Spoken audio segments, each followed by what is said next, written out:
Good afternoon, everybody. It gives me great pleasure to welcome our dignitaries, Padma Bhushan awardee Mr. Julio Ribeiro, Mr. Gautam Thakur, Dr. D'Souza, convener of the Police Reform Watch, and of course Devashish Basu, trustee of Moneywealth Foundation. We are truly delighted to have this 12-part series launched and inaugurated by Mr. Ribeiro. It's really an honor and a privilege, sir. Several wonderful things have come together to make this event happen, and I thought I should share them with you. We actually started this as a small experiment to tell people about how to engage with the police, and it was supposed to be a seminar for 50 people at Moneylife Foundation, which many of you have attended. But then on the first 3 days, we got over 100 registrations, and I was in a complete panic about what to do, because I didn't want to tell over half of you that we have no space and we won't be able to do it.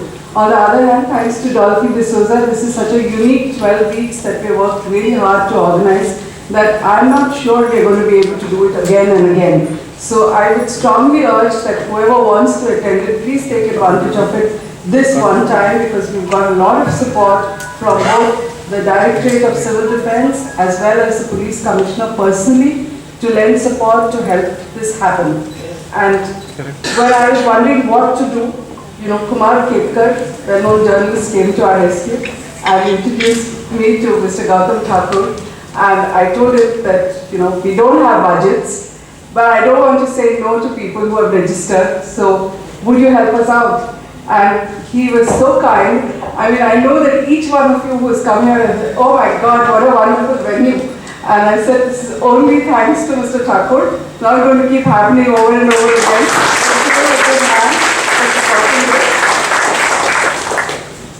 It's also fitting that this venue itself is called the Eknath Thakur Hall. Mr. Thakur, who is Mr. Gautam Thakur's father, is a well-known banker. He's been a member of parliament. But what gives us great pride in having this seminar here is that he was even better known as an activist. And Kumar was telling me a story about when he said, I'm going to talk to Mr. Gautam Thakur emergency. And he said how Mr. Thakur had called a meeting at that time, ostensibly to talk to bankers, and it was actually to tell people about what's going wrong, and it was a press conference. And so scared were people at that time that apparently when they realized that Mr. Thakur is going to speak of things other than banking, all the journalists walked out except Kumar.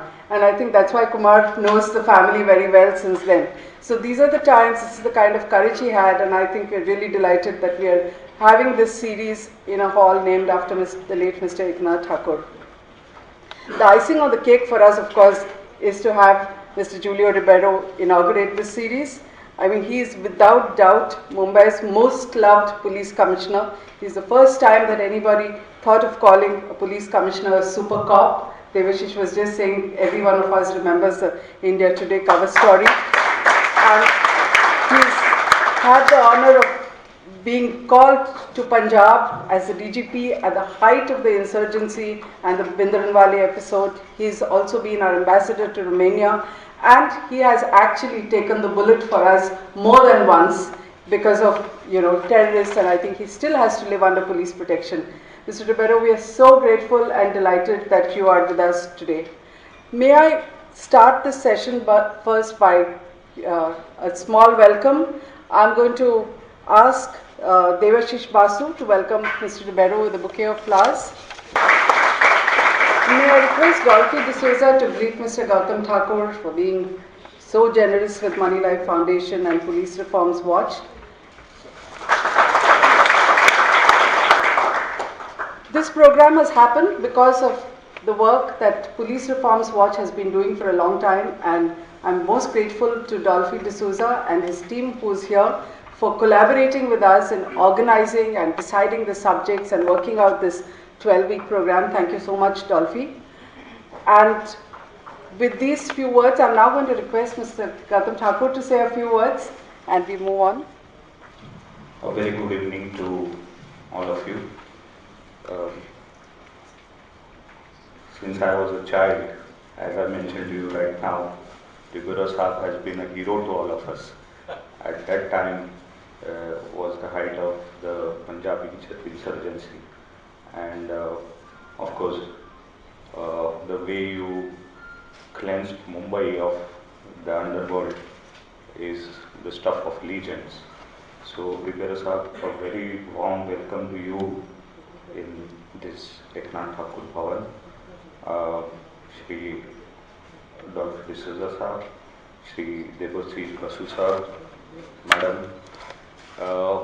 Let me say, when Kumar Ketkar Saab called me about this police and you initiative, and later on I spoke to Madam,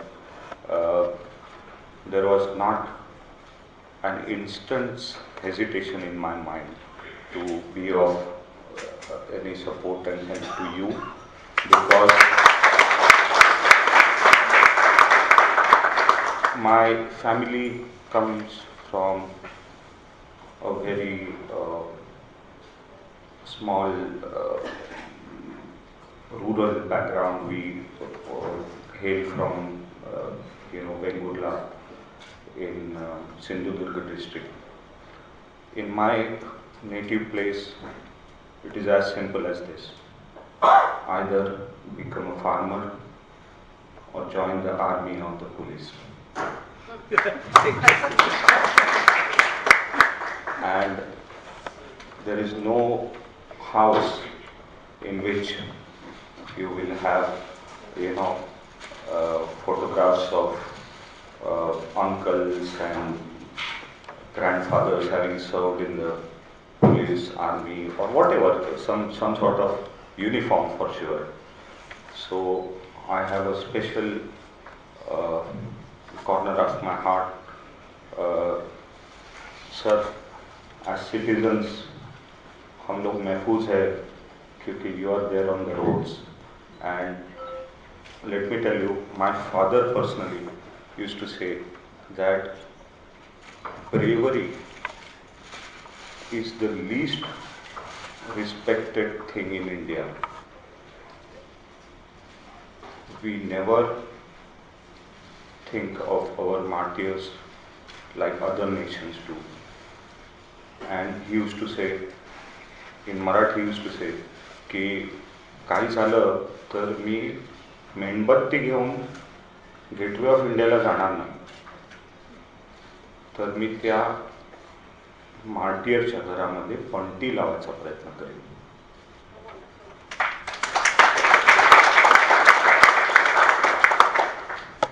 When the terror attack happened in Mumbai, sir, let me tell you, he was the first person who proactively met the family of Tukaram Mumbare and all other, at least 5 martyrs, be it from the railway force or NSG or whatever, and the kin of these shaheeds are employed in Saraswat Bank.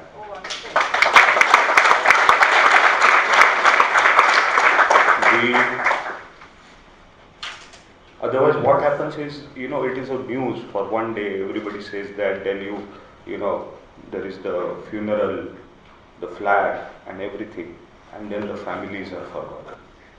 Thakur Sahib was a person who believed that we need to help those families in a permanent way, and the king of all those who laid their lives in that horrific terror attack are employed with Saraswat Bank, and we continue this tradition of respecting and saluting bravery. Recently, there was one person named, anyway, he saved the lives of Ramesh Valanju. He saved the lives of 2 girls. One he could not save, who were drowning. Immediately next day, we employed his wife to Because, as Eknath Thakur used to say, bravery has to be respected. If we have to respect bravery, we have to give justice to the families of the brave. And we, as a bank, as an institution, will always follow these principles. I wish this program a great success, madam, and let me assure you that whatever assistance is required, we will do it from our heart. Thank you. Mr. Thakur, thank you very much. It makes us doubly convinced we came to the right place. And I think it's wonderful that you've been doing all this work without the usual PR press releases, so it's not known to anybody. And I think we are privileged to know this. I am now going to request Mr. Ribeiro to inaugurate the series and to address all of us. Mr. Thakur, Dolphy, Mr. Basu, and Suchita, friends, I've just returned from Hyderabad this afternoon. I was there for 2 days trying to motivate young officers who have joined the IPS. Now, it has been called IPS, Indian Police Service. It is a service. And service, if you look at the dictionary, you are supposed to serve. You are a servant. You are not the master. And that is something that I keep digging into the minds or telling the young officers when they join. Because very often they have very wrong impression about what is going to happen that after joining the service. It goes to their head. So, after a long time, after 3 years, I think I went there. And I also pointed out to them that unless you get the cooperation of the people, no police officer can succeed. That is another principle that they must keep in mind. A third principle is that if an officer misbehaves in any way, even if he fights with his wife, it is known the next day, everywhere. And if they feel that they can do things without it being known, they should forget about it. Everybody knows. As long as the man is in uniform, they might continue to respect that particular office, but once he goes, they forget about him. I mentioned all this to them, the principles on which good officers work. There are many good ones even today. There are some really extraordinary ones. I can mention one straight away, Mr. Sadanand Date, who has just been sent on deputation. I think these kind of officers really make us proud. But there are others who really make us ashamed that we have this joining the Indian Police Service when you are supposed to serve. The former British days, it was not service. It was Indian Police. The idea was that they would take people at that level, in the managerial level, straight as equivalent in Bombay City would be to an assistant commissioner of police. But actually they don't come here. They go to the districts where they join as assistant superintendents. And they are supposed to visit every scene of crime which is of importance, like murders or dacoities, anything that is really big. They are supposed to visit, even in a village, stay there for a couple of days if necessary, to see that the wrong person is not involved and that the correct person is put inside, because that was the observation of the British, that sometimes this kind of injustice takes place. I remember when I first went to Nasik as an ASP, there were 18 police stations. I was always on the move because there was always some important crime somewhere. And one Sarpanch once told me, Sahib, apan Angrezi ahat, So I said, no, how can I be Angrez? Angrez are all white people. Do you see my color of my skin? I can't be an Angrez. So he says, no, but upon Angrezi Nyay Detan. So you see, I was surprised that they felt that only the Angrez could give you justice. So I mention this to these young people always, that why can't we also, why should we not? I mean, you are supposed to give justice to people. I'm happy that this initiative has been begun by Suchita Dalal of Money Life and my friend Dolphy here of Police Reforms Watch and CHRI, Commonwealth Human Rights Initiative of Maya Daruwala, with who has been a passionate worker on the... Maya Daruwala, incidentally, is the daughter of Sam Manekshaw of Field Marshal, and she has been passionately working for police reforms, and it is her wish that before she goes to the grave of, or perhaps into the, what is they call in the Parsis, wherever they go, that he should be to the Tower of Silence. It should be after the police reforms are really in place. Now, that was her ardent wish, which I doubt will be fulfilled. Anyway, we have to, people have to force the pace. They have to force the pace. They must understand. So this kind of initiative by Suchita and Dolphy is most important, that you know what are your rights and what you should fight for. And you have the RTI and now the right to service also that has been come into effect in Maharashtra. So we can really use these instruments to ensure that justice is done. And whenever you all feel that injustice has been done, please do not keep quiet. We have to raise our voice. No, you don't have to raise it unnecessarily and and cry wolf all the time, because then you won't be believed anymore. You have to be, there should be credibility in what you agitate about. And now Dolphy is a great activist. He has been there for a long time. Suresh, our Bhaskar Prabhu is also there.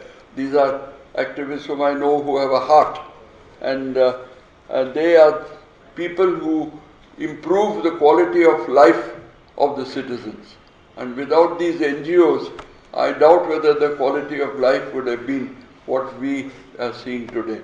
If we want much more improvement, and an initiative like this, where for 12 weeks you all will be going through this, experts telling you what are your rights, what you can do, how you can help, I think it's a great, very great initiative. And I commend you for doing so.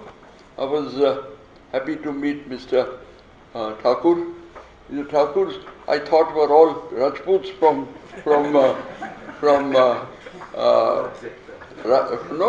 UP. Yeah, Thakur Sahib, and that time. But I was very happy to know that he is from Vingulla, and a community to which we can relate, whose Kul Devtas are all in Goa, from where I come from. And so I'm very happy to have made his acquaintance today, because Suchita and Dolphy thought it fit to invite me here. I'm happy that we have a very good police commissioner, Mr. Datta Patsalgikar, and he is one who will definitely get involved in all these kind of initiatives. He understands that it is very important to get the public along. In fact, I called him the other day to talk to students, 100 students, and he was very good. He talked to them one-to-one. They interacted, and it was very encouraging to see that young people also are getting interested. Because unless we make people more politically conscious, more conscious about their rights, their responsibilities, their duties to others, I think we will not get the quality of life we should strive for and deserve. Thank you so much for this opportunity of talking to you all, and I'm very happy that so many people have signed on for this program, which shows that you all are interested in doing things and getting things done. And that is how it should be. Because unless citizens put the pressure on the government, nothing will change. For example, police reforms. There are so many people like Dolphy, myself, Prakash Singh sitting in Noida, fighting for it all the time. But they are not bothered about it because they want that power, mainly the power to transfer people. The transfer industry, as Sharad Pawar once famously said, is the biggest industry in India. So this is something we have to fight against. And unless people understand this principle that, look, you choose a good officer to be the commissioner and the DGP. You had a very good DGP till this now at the moment is Dixit, but before him was Sanjeev Dayal, one of the best officers I have come across. He just retired. He has joined me in PCGT incidentally, because when I asked him, you must come and join us, he has. And this, leave it to them. They know who their officers are. What are their capabilities and their attitudes to service? All that is known to them. But whereas if you transfer people sitting in Mantralaya, then you are going to have a lot of trouble, because that is only done on the basis of dishing out. I'm not talking about anything worse, but patronage. I call it patronage in the general umbrella. So this is something that the public has a very important role to play in ensuring that your life is better than it was or it can be. So that there is much better service that is given to you, dished out to you by the police force, which you are paying for, incidentally. Thank you. Thank you very much, Mr. Ribeiro. We are very privileged to have this series launched by you. In fact, one of the reasons why we wanted to invite you is that you were the one who started the Mohalla committees, which interacted with people at a certain level.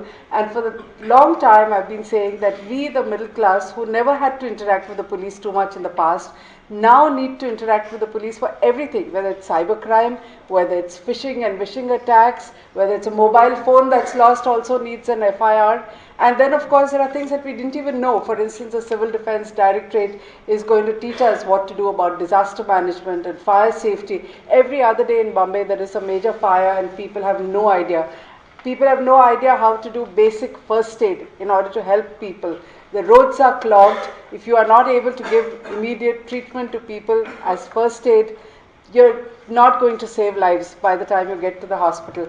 And I'm really delighted that so many people have enrolled for this program, and we hope to have a great series. Thank you very much. I now hand over to Dolphy to take the program forward. Mr. Ribeiro, Mr. Thakur, Devashish Basu, Suchita. First of all, we would like to, on behalf of all of you, we personally, Police Reforms Watch, would like to thank Suchita, Devashish and the entire Money Life Foundation team for actually giving us this opportunity of organizing this program. Can we give them a very big hand, please?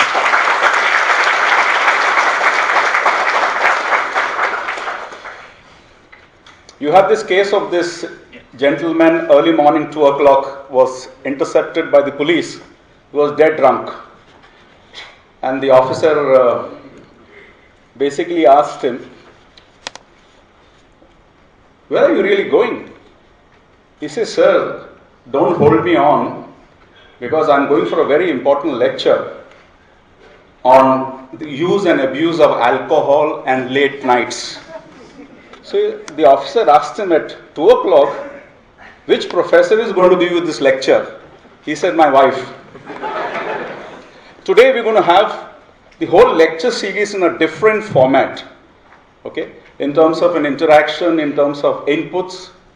It's possible we'll get lawyers, we'll get police officials, we'll get activists, we'll get people who have gone through a process of trauma to basically share with you and how do we empower ourselves. What Mr. Ribeiro and Mr. Thakur have been emphasizing is that if you want to change, then citizens must catch the bull by the horns. It's very important for us to take that initiative. And I say, one makes a crowd. And I say here, we have a huge crowd.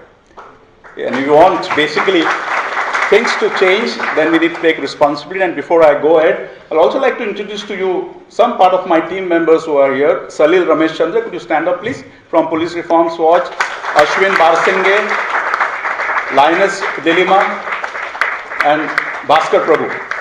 Part of our core team, we have several other teams. Very incidentally, Police Reform Watch basically are individual activists who have their own professions and give part of our time for the aspect of reforms that we are working with, and in very close guidance and support both of Maya Daruwala and Mr. Julio Ribeiro, who have been our mainstay.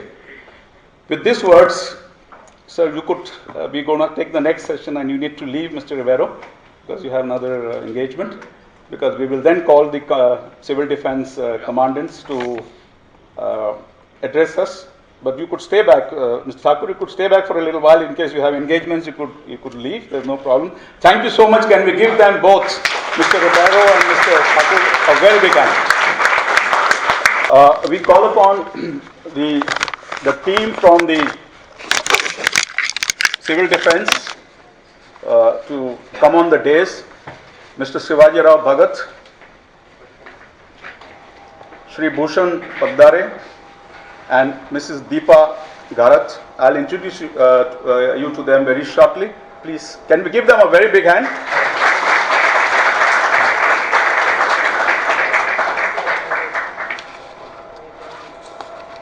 In fact, the DGP of the Director of Civil Defense is Mr. Rakesh Maria, and the Director in charge is Mr. Sanjay Pandey, who is the Commandant of the whole, running the whole program.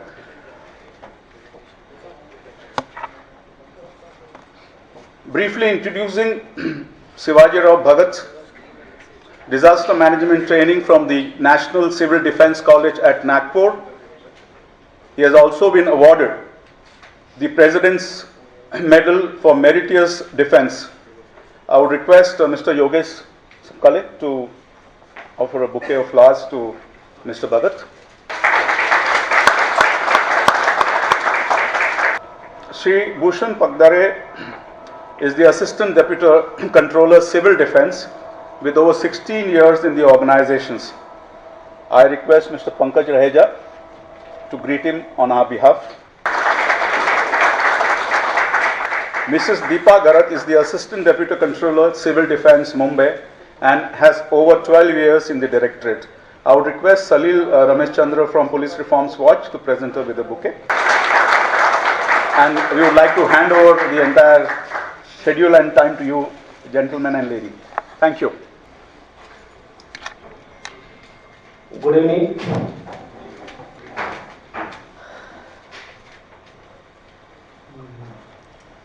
उपस्थित सभी officers, training officers को मैं request करता हूं कि हमारे civil defence के बारे में पहले इमरजेंसी प्रिपेयर्डनेस जो हम करने वाले हैं उसके पहले हम जिस ऑर्गेनाइजेशन से आए हैं उसका थोड़ा परिचय करना इम्पोर्टेंट है। और हम लोग मनी लाइफ फाउंडेशन से तहे दिल से शुक्रिया अदा करते हैं कि इन्होंने ये हमारे लिए मौका बनाया कि आपके साथ हम इस प्रकार से सिविल डिफेंस ऑर्गेनाइजेशन और हमारा एक्टिविटीज, हमारी जो सिविल डिफेंस एक्टिविटीज़ है हम किस तरह से मुंबई में करते हैं उसके बारे में आप लोगों को अवगत करने के लिए जो मौका दिया है, इसलिए फिर से मैं मनी लाइफ फाउंडेशन, डिसोजा साहब और उनके सभी ऑर्गेनाइजर का तहे दिल से शुक्रिया अदा करता हूँ।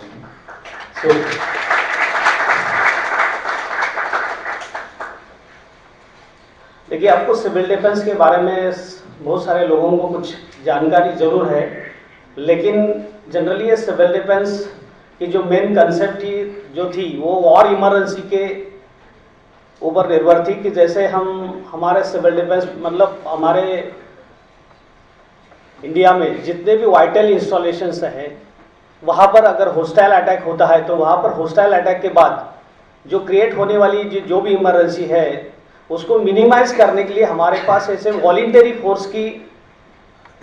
वॉलंटियर्स फोर्स होना जरूरी है जो मल्टीपर्पज ट्रेन हो।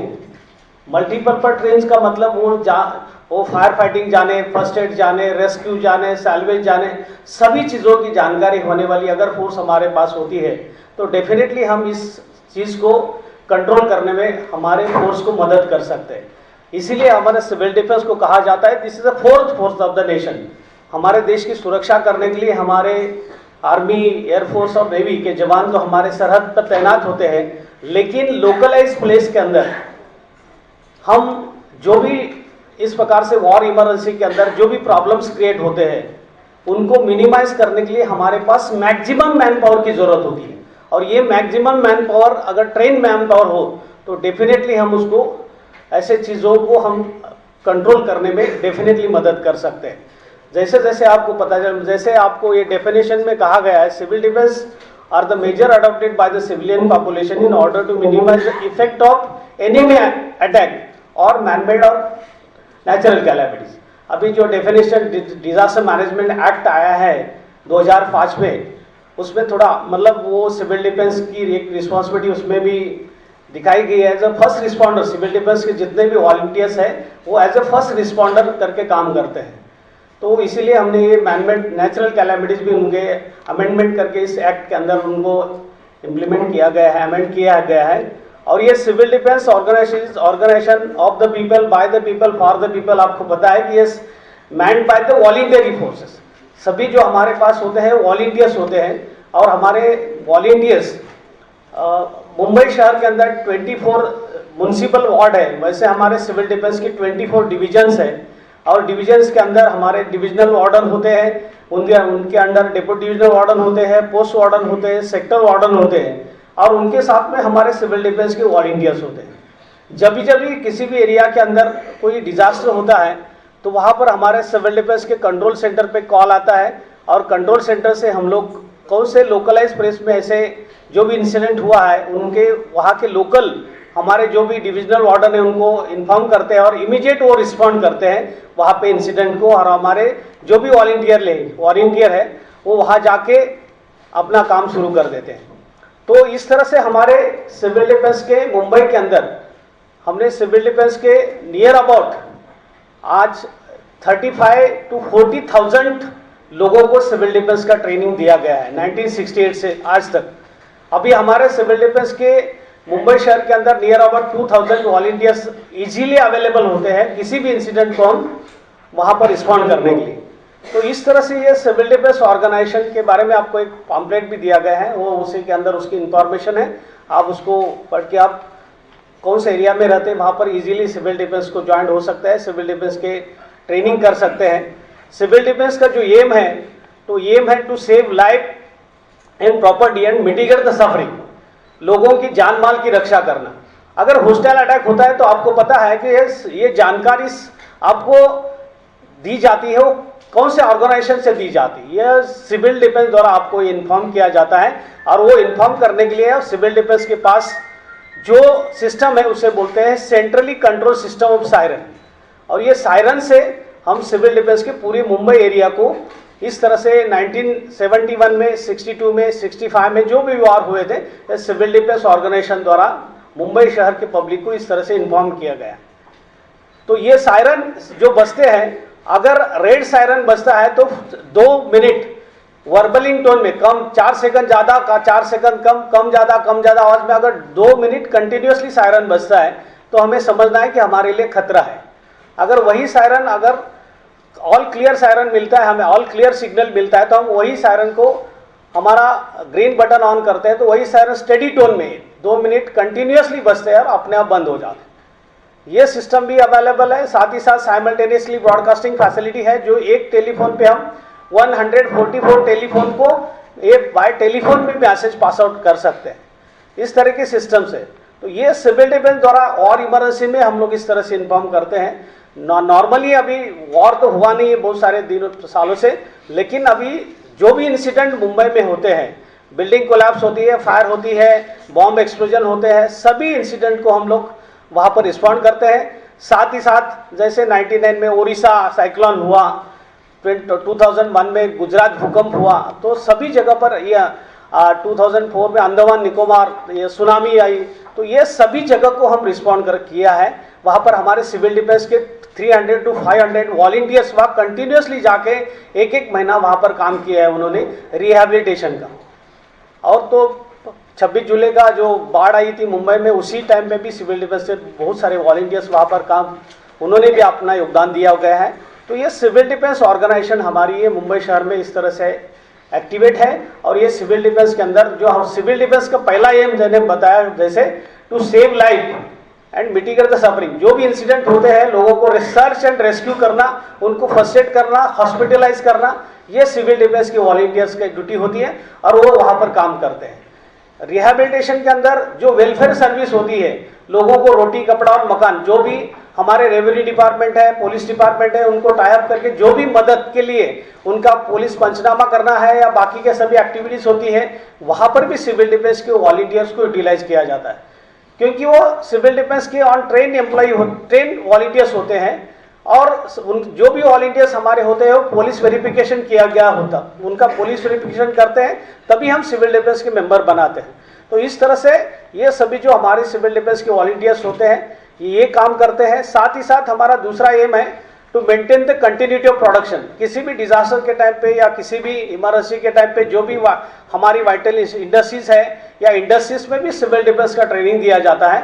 और वहाँ के इंडस्ट्रीज के अंदर अगर ऑन साइड कोई इमरजेंसी आती है या ऑफ साइड इमरजेंसी आती है तो हमारे सिविल डिफेंस के वॉलंटियर्स को भी कॉल किया जाता है ऑफ साइड के लिए। और वहाँ पर सिविल डिफेंस के वॉलंटियर्स एज अ अदर जो ऑर्गेनाइजेशन होती है, जैसे पुलिस है, फायर ब्रिगेड है, वैसे ही सिविल डिफेंस ऑर्गेनाइजेशन भी उनको ऑफसाइड इमरजेंसी में इंडस्ट्रीज को मदद करती है। और ऑनसाइड इमरजेंसी के लिए आपको क्या करना है उसके लिए सिविल डिफेंस का ट्रेनिंग देते हैं। First aid, fire fighting, rescue, industrial accidents, preventive measures, ये सभी का ट्रेनिंग इंडस्ट्रीज को भी सिविल डिफेंस द्वारा दिया जाता है।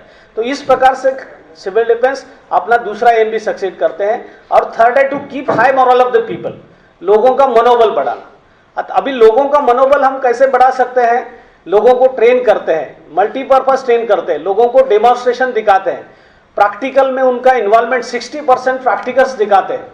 Practice make man perfect. आपको पता है कि वो सिविल डिफेंस के जो वॉलंटियर्स हैं वो knots, rescue knots, bandages, how to transport the casualty from incident place to hospital, casualty collecting point, ambulance, बहुत सारे कैजुअलिटीज जो है वो ट्रांसपोर्टिंग में बहुत सारे इंजर्ड होते हैं। लेकिन सिविल डिफेंस से सिस्टमैटिकली लोगों को ट्रेन करते हैं कि किस तरह से कैजुअलिटी को हैंडल करना है, उनके अंदर एक कॉन्फिडेंस निर्माण करते हैं। साथ ही साथ हमारे सिविल डिफेंस के वॉलंटियर्स से हम डेमोन्स्ट्रेशन कंडक्ट करते हैं। उसमें क्या करते हैं कि एक माहौल क्रिएट करते हैं। जैसे एक बाजार है, वहाँ पर कोई दूध बेच रहा है, कोई साइकिल से जा रहा है, कोई बच्चे खेल रहे हैं, कोई कॉलेज जा रहा है, और ऐसे सिचुएशन में हम सायरन बजाते हैं।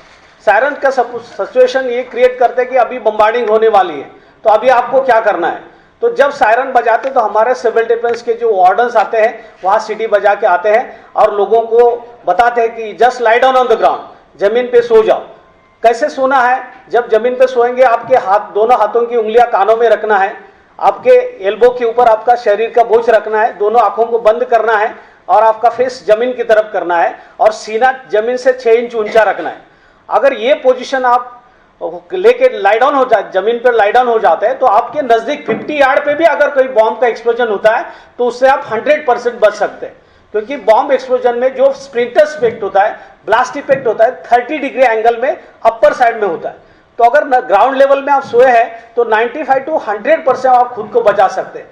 दूसरा यह है कि उसे आप कानों में, क्योंकि ब्लास्ट इफेक्ट से हवा का प्रेशर, पॉजिटिव वेव्स और निगेटिव वेव्स की वजह से आपके कान फटने के चांसेस होते हैं। मुंह में रुमाल रखने के लिए क्यों कहते हैं? क्योंकि आपके दांत घबराने की वजह से दांत बैठ सकते हैं। सीना जमीन को टच क्यों नहीं करना है? क्योंकि अगर अर्थशॉक इफेक्ट होता है तो बाय चांस हार्ट अटैक या कोई अन्य कोई ऐसे इंपॉर्टेंट ऑर्गन्स को आपको कुछ ना कुछ प्रॉब्लम्स होने के चांसेस होते हैं। तो इसीलिए अपने बॉडी को सेफ करने के लिए इस प्रकार की पोजीशन हम लेने के लिए कहते हैं। जब तक हमें दूसरा ऑल क्लियर सिग्नल नहीं मिलता है तब तक हम उनको वो पोजीशन में रखते हैं। बाद में हम लोग ऑल क्लियर सिग्नल मतलब बॉम्ब ब्लास्ट करते हैं छोटे छोटे, और उसके बाद में जो भी लोग ये चीजें सुनते नहीं है, खड़े रहते हैं, वो इंजर्ड होते हैं। और जब उसके बाद में हम रेड ग्रीन सिग्नल बजाते, सायरन ऑल क्लियर का बजाते हैं और पब्लिक उठ के चली जाती है, लेकिन जो इंजर्ड पर्सन है वहां पर पड़े रहते हैं, तो हमारे सिविल डिफेंस की अलग अलग टीम्स आती है, फर्स्ट एड टीम है, रेस्क्यू टीम है, सर्च रेस्क्यू टीम है, तो वो लोग उनको हैंडल करते हैं, उनको फर्स्ट एड करते हैं, सीपीआर मेथड देते हैं, बैंडेज बांधते हैं, वो सभी प्रकार का, मतलब इस प्रकार से ट्रीट करने के बाद ही उसको स्ट्रेचर के ऊपर, मतलब इम्प्रोवाइज स्ट्रेचर हो, हमारा रेडीमेड स्ट्रेचर हो, अलग अलग प्रकार के स्ट्रेचर बनाकर उनको कैजुअलिटी को ट्रांसपोर्ट किया जाता है। तो ये जो सिस्टम है, ये सिविल डिफेंस द्वारा उनको अलग अलग डेमोन्स्ट्रेशन में सिखाया जाता है, बताया जाता है, प्रैक्टिस किया जाता है, ताकि ऐसे किसी भी सिचुएशन को वो इजीली हैंडल कर सके। तो इस तरह से सिविल डिफेंस के वॉलंटियर से या पब्लिक से, पब्लिक भी देखती है और ये सिविल डिफेंस की एक्टिविटीज क्या है, सिविल डिफेंस क्या काम करती है, तो इस तरह से उनका इस प्रकार से कॉन्फिडेंस बढ़ाने का काम करते हैं, उनका मॉरल हाई रखने का काम करते हैं कि अगर कभी खुदा न खास्ता ऐसी कोई भी चीज आ जाती है, हादसा हो जाता है, तो हम डेफिनेटली उसको किस तरह से हम हमारे फैमिली को बचा सकते हैं, दोस्तों को बचा सकते हैं, अदर लोगों को बचा सकते हैं। इस प्रकार की ये ट्रेनिंग सिविल डिफेंस द्वारा दी जाती है। ओके, तो ये जनरल सिविल डिफेंस के बारे में थोड़ी सी इंफॉर्मेशन है, क्योंकि सब्जेक्ट मेरा दूसरा है, लेकिन सिविल डिफेंस के बारे में आपको बताना जरूरी है। आखिरी में जो भी 5-10 मिनट आपको मिलेंगे उसके बारे में बाद में आप थोड़ा सा डिस्कस करेंगे इसके बारे में। Okay, thank you.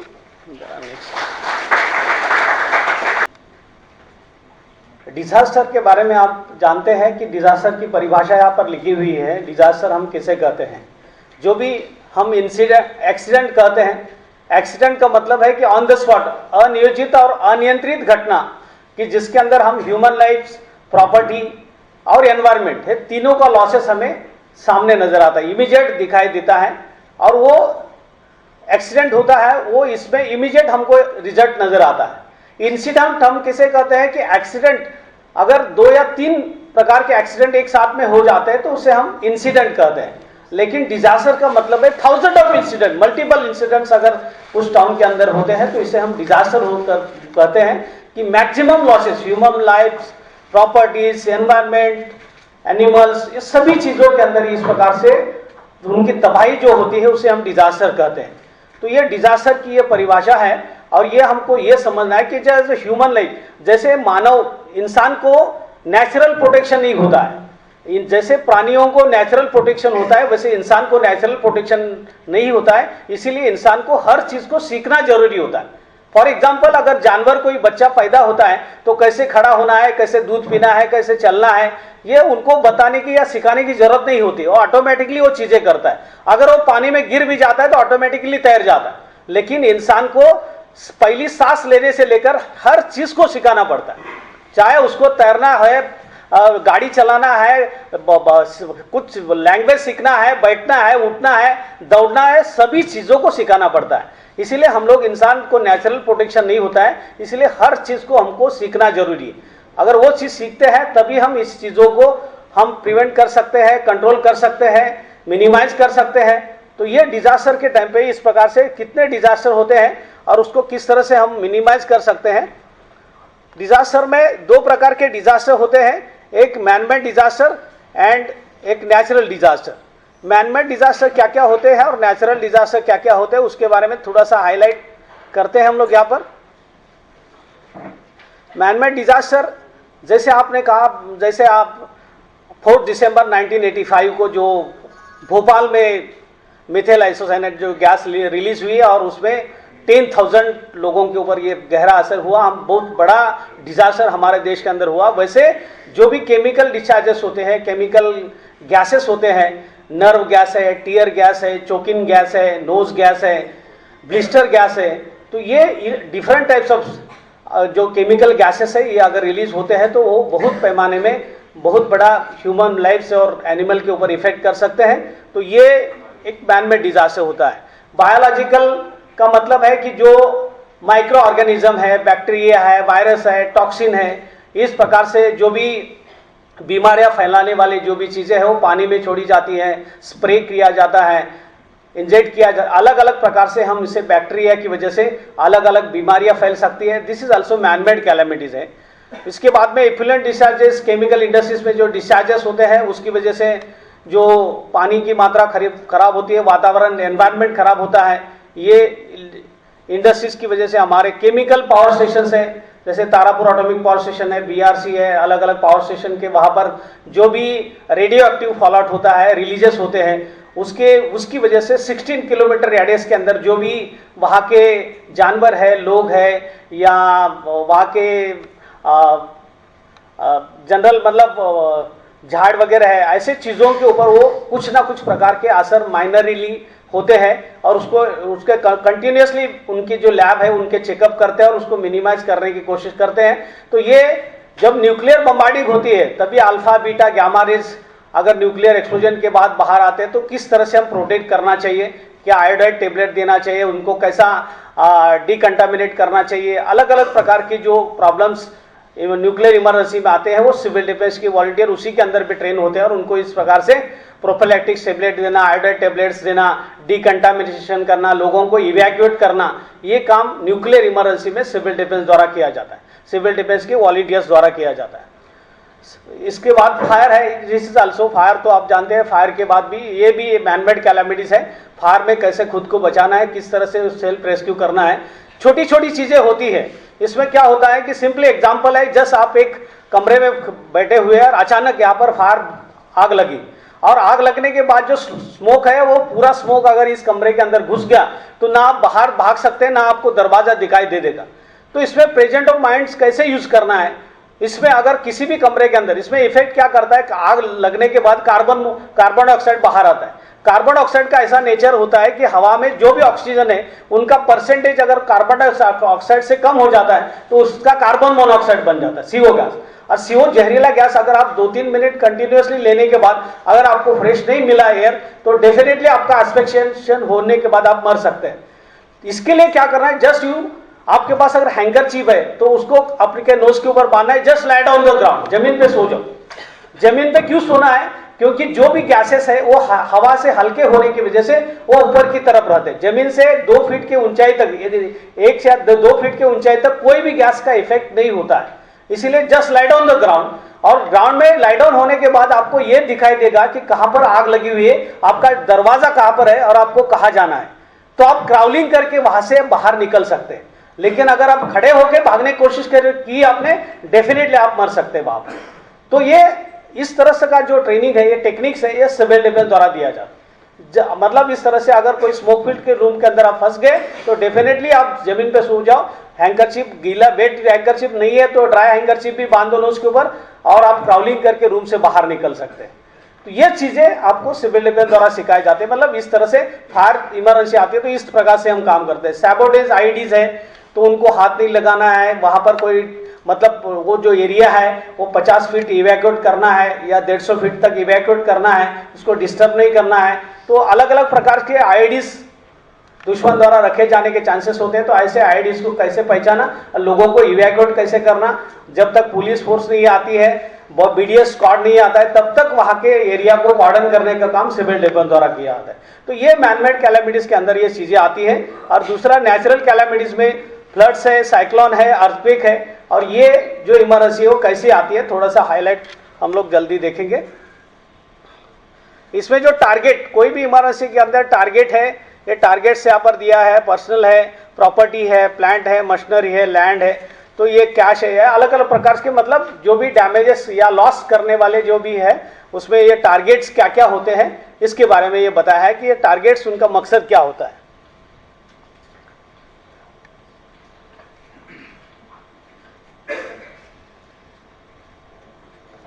ये फ्लड की परिभाषा है, क्योंकि आप देखते हैं कि जहां हमारे सबसे इंडिया में सबसे बड़ा प्रॉब्लम है पॉपुलेशन का, पॉपुलेशन की वजह से हम लोग नदी के किनारे इतने नजदीक गए हुए हैं कि नदी का जो भी एरिया है तो टोटली हम कम करते करते करते नदी इतनी उसको कम कर दिया है रिवर को कि वहां पर मिट्टी भी चली जाती है, और इसका रिवर का एरिया, बैंक का एरिया ही हमने कम करने की वजह से वो डेफिनेटली वो ओवरफ्लोइंग होती है। जैसे ब्रह्मपुत्र है, MP है, UP है, आसाम है, कंटिन्यूसली वहां पर बाढ़ आ जाती है, और उसकी वजह से कंटिन्यूसली इस प्रकार से प्रॉब्लम वहां के एरियाज के लोगों को होते हैं। तो ये जो भी वहां पर बाढ़ आने के चांसेस, बाढ़ आने के कारण reason, what is the reason of floods, क्या क्या होते हैं, हेवी रेन्स, जैसे आप कहते हैं मतलब ग्लोबल वार्मिंग की वजह से अचानक एक आध जगह पे ऐसे क्लाउड ब्लस्ट होता है कि इतना बारिश गिर जाते हैं कि हम यकीन नहीं कर सकते कि इतने आधे घंटे में इतनी बारिश गिर गई, और इस तरह से वहां पर कोई बाढ़ आने का चांसेस होता है। वैसे कंटिन्यूअसली पर्टिकुलर एरिया में हेवी रेन्स होने की वजह से बाढ़ आ सकता है। बर्स्ट ऑफ डैम्स, अगर कोई डैम है वो ब्रस्ट होने की वजह से बाढ़ आ सकती है। ब्रीच इन रिजर्वायर्स, अगर रिजर्वायर से अंदर ब्रीच की वजह से भी बाढ़ आने का चांसेस है। हेवी मेल्टिंग ऑफ स्नो, अगर जम्मू में गए आप, कश्मीर में, लद्दाख में गए तो आपको पता चलेगा कि वहां पे स्नो मेल्टिंग कैसे होता है और तुरंत नदी में किस तरह से इस तरह से बाढ़ आने के चांसेस होते हैं। एवलांचेस एंड लैंडस्लाइड्स, अगर नदी के पात्र के अंदर जैसे कोकण रेलवे में जैसे पत्थर गिरते हैं वैसे वो चीजें गिरने की वजह से भी नदी का मतलब डायरेक्शन ही चेंज हो जाता है और गांव के अंदर वो पानी फैल जाता है और उसकी वजह से बाढ़ आने का चांसेस होता है। तो इस तरह से अर्थक्वेक इन रिजर्वायर एरियाज के अंदर अगर अर्थक्वेक आता है उसकी वजह से भी ये बाढ़ आने का चांसेस है। हरिकेन, साइक्लोन, टाइफॉन, टोर्नाडोज, ये साइक्लोन के अलग अलग नाम्स हैं और ये बड़े पैमाने में बड़े बड़े साइक्लोन्स आते हैं, उसके ये नाम है और उसकी वजह से भी पानी की लहरें समुद्र में बड़े बड़े पैमाने 30 से 40 फुट हाइट लेती है, जैसे सुनामी में लेती है, और इस तरह से वो जो पानी अगर बाहर कोस्टल एरिया में आता है तो उसकी वजह से भी बाढ़ आने का चांसेस है। पुअर लैंड कंजर्वेशन प्रैक्टिस, वहां पर हम पेड़ तोड़ने की वजह से ये सभी चीजें, पानी नॉर्मली पूरा बाहर रुकने का चांसेस नहीं होता है और उसकी वजह से भी बाढ़ आने का चांसेस होता है। इस साइक्लोन का भी वैसे है, साइक्लोन आने के साइक्लोन की परिभाषा भी यहाँ पर दी गई है कि साइक्लोन अगर 60 to 70 किलोमीटर पर आवर पे अगर स्पीड से अगर एयर बहती है तो इस तरह से उसको साइक्लोन में वो चीजें हम तब्दील करते हैं। और साइक्लोन आने के चांसेस, साइक्लोन क्यों आता है? Change of temperature, particular area का टेम्परेचर डाउन हो गया तो वहां चारों तरफ से जो एयर है, टेम्परेचर डाउन नहीं, टेम्परेचर हाई हो गया तो पर्टिकुलरली वो एरिया के चारों तरफ से हवा प्रेशर से अंदर घुस जाती है और प्रेशर से अंदर घुस जाने के बाद वो रोटेटिंग स्टेज लेती है और वो उसको साइक्लोन के मतलब साइक्लोन हो जाता है उसका, और वो धीरे धीरे जिस एरिया में कोस्टल एरिया में आगे बढ़ता है वहां पर तबाही मचा देता है। या particularly loss of air pressure, particular area का अगर एयर प्रेशर डाउन हो गया तो वहां पर भी ये चारों तरफ से, जैसे हमारे बाजू में कोई बस चली गई तो बस जाने के बाद जैसे हमारे हवा लगती है वैसे ही ये इस प्रकार से वहां का एयर प्रेशर डाउन होने की वजह से चारों तरफ से हवा प्रेशर से आती है और वहां रोटेटिंग स्टेज लेती है और वो रोटेटिंग स्टेज की वजह से साइक्लोन क्रिएट होता है और वो धीरे धीरे पुश होता है। बहुत सारे वक्त पे हम कहते हैं कि साइक्लोन का स्पीड जो है 500 किलोमीटर पर आवर है, लेकिन हमारे मुंबई से वो 600 किलोमीटर दूर है, मुंबई को हिट करने के लिए 12 घंटे लगेंगे। तो वैसे लोग सोचते हैं कि भाई वो तो 500 किलोमीटर पर आवर से साइक्लोन चल रहा है, वहां पर मुंबई को हिट करने के लिए 12 घंटे क्यों लगेंगे, वो तो 1 घंटे के अंदर आना चाहिए। लेकिन नहीं, उसको चारों तरफ से प्रेशर होता है और वो रोटेटिंग स्टेज उनका वैसा होता है, लेकिन धीरे धीरे जहां से प्रेशर कम होता है उस साइड में वो मूव होता है। इसीलिए कभी कभी हम कहते हैं कि वो कुलाबा में हिट करने वाला ढानू में चला गया, ढानू से कहीं और वापी में चला गया, वापी से कहीं गुजरात या समुद्र के अंदर ही वो मतलब इस तरह से मटेरियलाइज पैरालाइज हो गया। तो इस तरह से क्या है, ये जो साइक्लोन है तो इस प्रकार से रोटेट होके इस प्रकार से आते हैं। तो ये हमारे साइक्लोन, ये हमारा साइक्लोन हो या फ्लड हो, उसमें हमारे सिविल डिफेंस या हमारे जनरली रिस्पॉन्सिबिलिटीज क्या क्या होती है?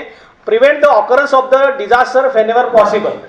अगर आपके कोई भी डिजास्टर प्रिवेंट करने की कैपेसिटी हमारे पास नहीं होती, लेकिन क्या है कि उसके प्रिकॉशनरी मेजर हम ले सकते हैं। उसको प्रिवेंट तो करने की कैपेसिटी, कोई भी डिजास्टर को प्रिवेंट करने की कैपेसिटी नहीं, लेकिन to minimise the number of casualty if the disaster can not be prevented. मतलब अगर कोई साइक्लोन आने का है, मेट्रोलॉजिकल डिपार्टमेंट ने हमको अवगत किया गया है कि इस एरिया के अंदर साइक्लोन आने का चांसेस है, तो वहां के टोटल लोगों को इवैक्यूएट करना है।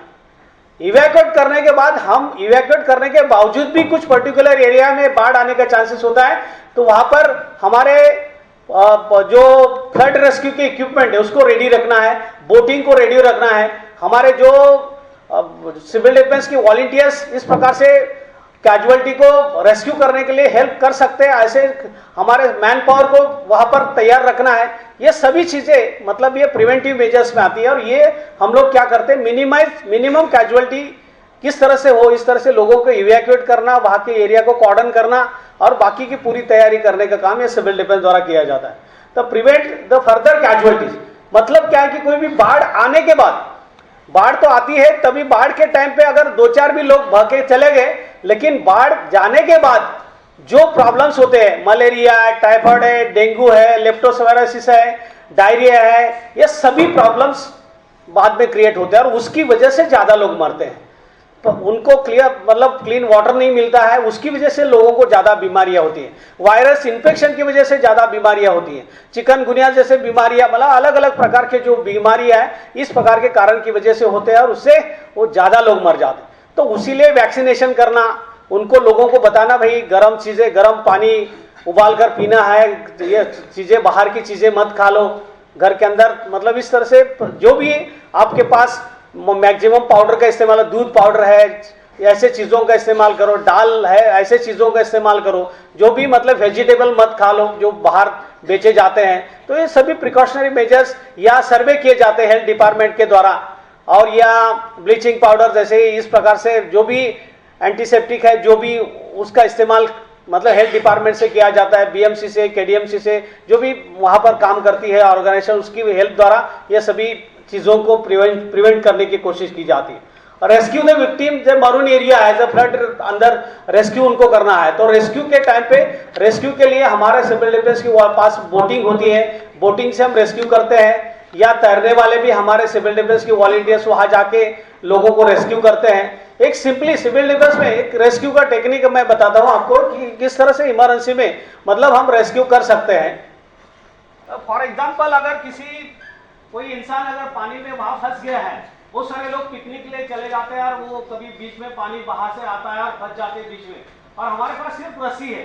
तो ऐसे सिचुएशन के टाइम पे अगर आपके पास रस्सी है तो आप ऐसा रस्सी फेंकेंगे तो वहां पब्लिक के वहां तक मतलब ऐसा करके फेंकेंगे तो वहां तक जाएगा नहीं। तो पर्टिकुलरली क्या है कि वो रस्सी को एक बोलाइन बांधा जाता है। बोलाइन पर्टिकुलरली मतलब वो इंसान अपने बॉडी में वो बोलाइन डाल देगा, कोई प्रॉब्लम नहीं। जैसे बोलाइन ऐसी है, मैं आपको बाद में इसका एक टेक्निक बताता हूँ। ये this is the overhand loop. ये रनिंग एंड को इस तरह से पास करो, हमारे ये कंधे पर रस्सी, उसको टर्न करो और उसी के अंदर ये ओवरहैंड लूप को डाल दो। ये हो गया बोलाइन। ये बोलाइन ऐसी है कि ये कम ज्यादा नहीं होती। अगर आपने अपने बॉडी में डाल दिए इसे चेस्ट में तो ये कम ज्यादा नहीं होती। तो किसी भी रेस्क्यूअर अगर पानी में जाता है तो अपने कमर में बांध के वो अंदर जा सकता है और किसी को भी रेस्क्यू कर सकता है। या अगर अंदर जाने की जरूरत नहीं है तो हम इस टेक्निक को कैसे करते हैं, देखिए ऐसे रस्सी को ले लो, आपके पास कितनी भी लंबी रस्सी हो, ऐसे आप एक रस्सी का एंड आपके हाथ में ले लो। अगर ये रस्सी का जो जितना भी लेंथ है 100% आपको इसका रिजल्ट मिलता है। मतलब आप ऐसे खड़े रहो और ऐसे खड़े रहने के बाद आपको जिस कैजुअलिटी के जो विक्टिम्स है उसके पास फेंकना है, तो इस तरह से इस एंगल में आप उनके यहाँ तक फेंको, मतलब जिसका एंड है वहां कॉर्नर तक जाएगा। तो इजीली ये टेक्निक से हम उसे उसके पास ये बोलाइन को फेंक सकते हैं और उससे बोलते हैं कि बॉडी में डालो और उससे हम इस तरह से रेस्क्यू कर सकते हैं।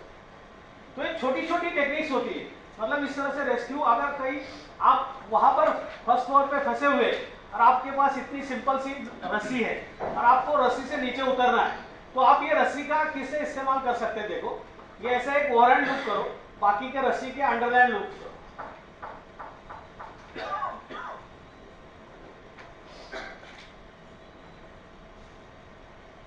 और ऐसे अंडरहैंड लूप करने के बाद आपके पास जो रस्सी का एंड है, ये एंड इधर से पास करो और ये रस्सी को नीचे फेंक दो। आपको एक एक फुट के ऊपर एक एक नॉट्स नजर आएंगे।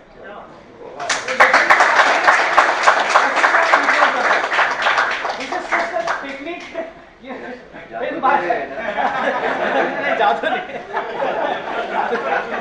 परवेज आपको बताएंगे कैसे बांधना है। लेकिन ये मतलब इस तरह से हम रेस्क्यू लोगों को करना है, या इस तरह से हम ये टेक्निक का इस्तेमाल करते हैं, सिविल डिफेंस द्वारा सिखाया जाता है। जहां पर भी आप फंसे हुए आप खुद को बचा सकते हैं। सपोज आपके पास रस्सी है और ये रस्सी से आप मतलब फॉर एग्जांपल ये रस्सी आपके पास है और ये रस्सी आपको फर्स्ट फ्लोर से नीचे उतरना है, लेकिन उतरने के बाद फिर आप ये रस्सी का इस्तेमाल करना चाहते हैं, तो फिर आप नीचे उतरने के बाद भी ये रस्सी का इस्तेमाल कैसे कर सकते हैं वो मैं बता देता हूँ।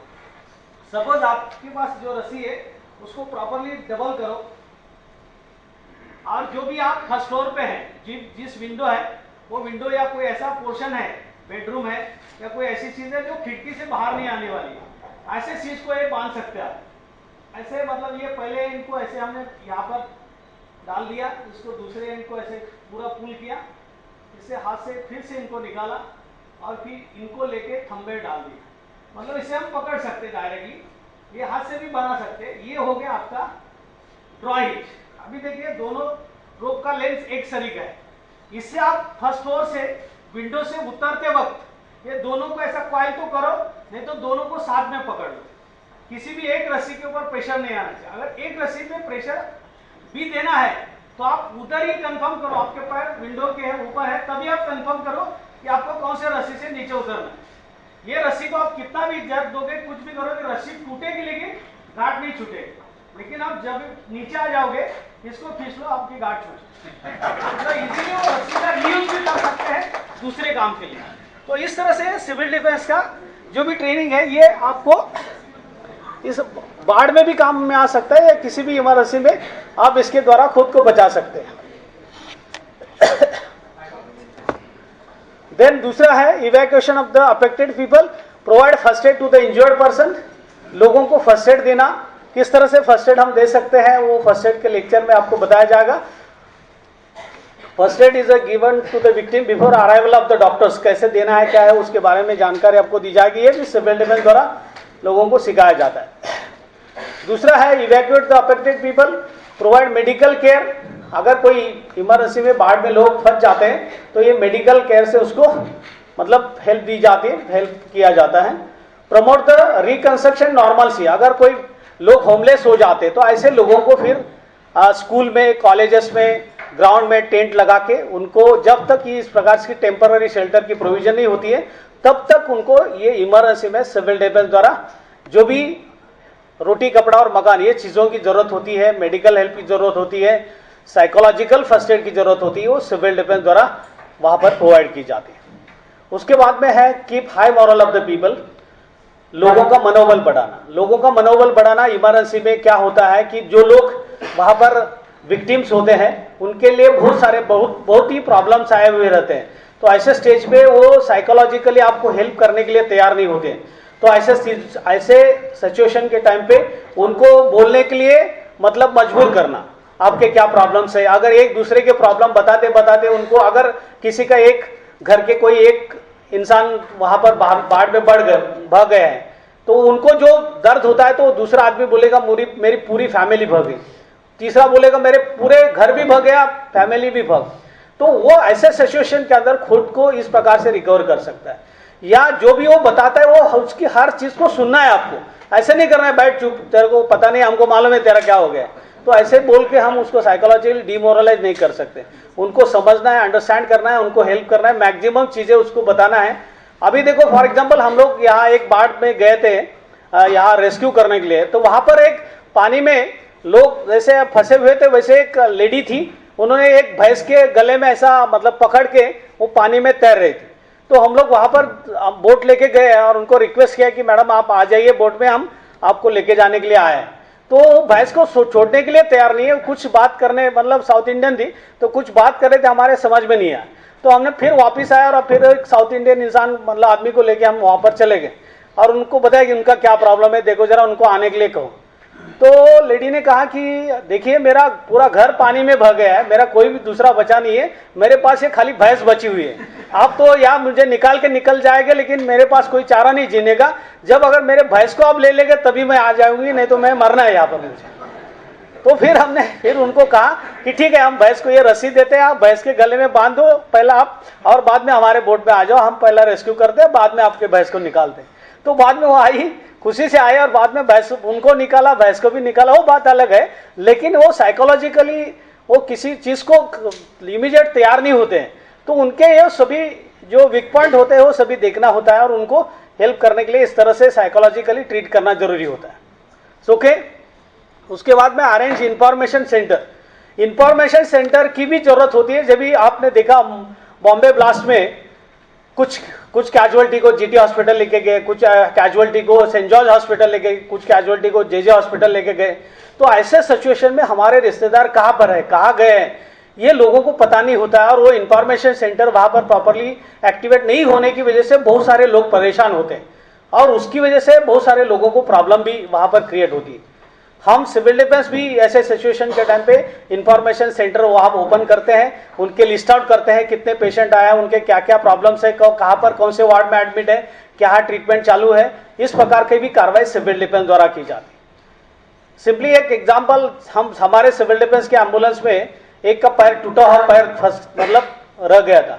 हमारे एम्बुलेंस में पता नहीं चला कि पूरा दिन एम्बुलेंस मतलब दोपहर को 3 बजे इंसिडेंट होने के बाद शाम को 7 बजे हमको पता चला कि अब ऑफिस में जाने के बाद पता चला कि भाई किसी का पैर फंस गया। वो पैर हम देने के लिए पहले जीटी हॉस्पिटल गए, वहाँ सर्वे किया, वहाँ ही उन्होंने लिया नहीं। फिर हम सेंट जॉर्ज हॉस्पिटल गए, वहाँ पर किसी ने पैर नहीं लिया। फिर हम केएम हॉस्पिटल गए, वहाँ कैजुअलिटी को भेजा था। नायर हॉस्पिटल गए, वहाँ फिर लिया नहीं। फिर हम जेजे हॉस्पिटल गए, वहाँ पर भी इनकार किया था। लेकिन फिर हमारे एक मैडम थी डीन, फिर हमारे डायरेक्टर साहब ने उन्होंने फ़ोन किया, भाई ये ऐसे सिचुएशन में ये एम्बुलेंस यहाँ तक घूम के आई है। उसके बाद में उनको वहाँ पर लिया गया।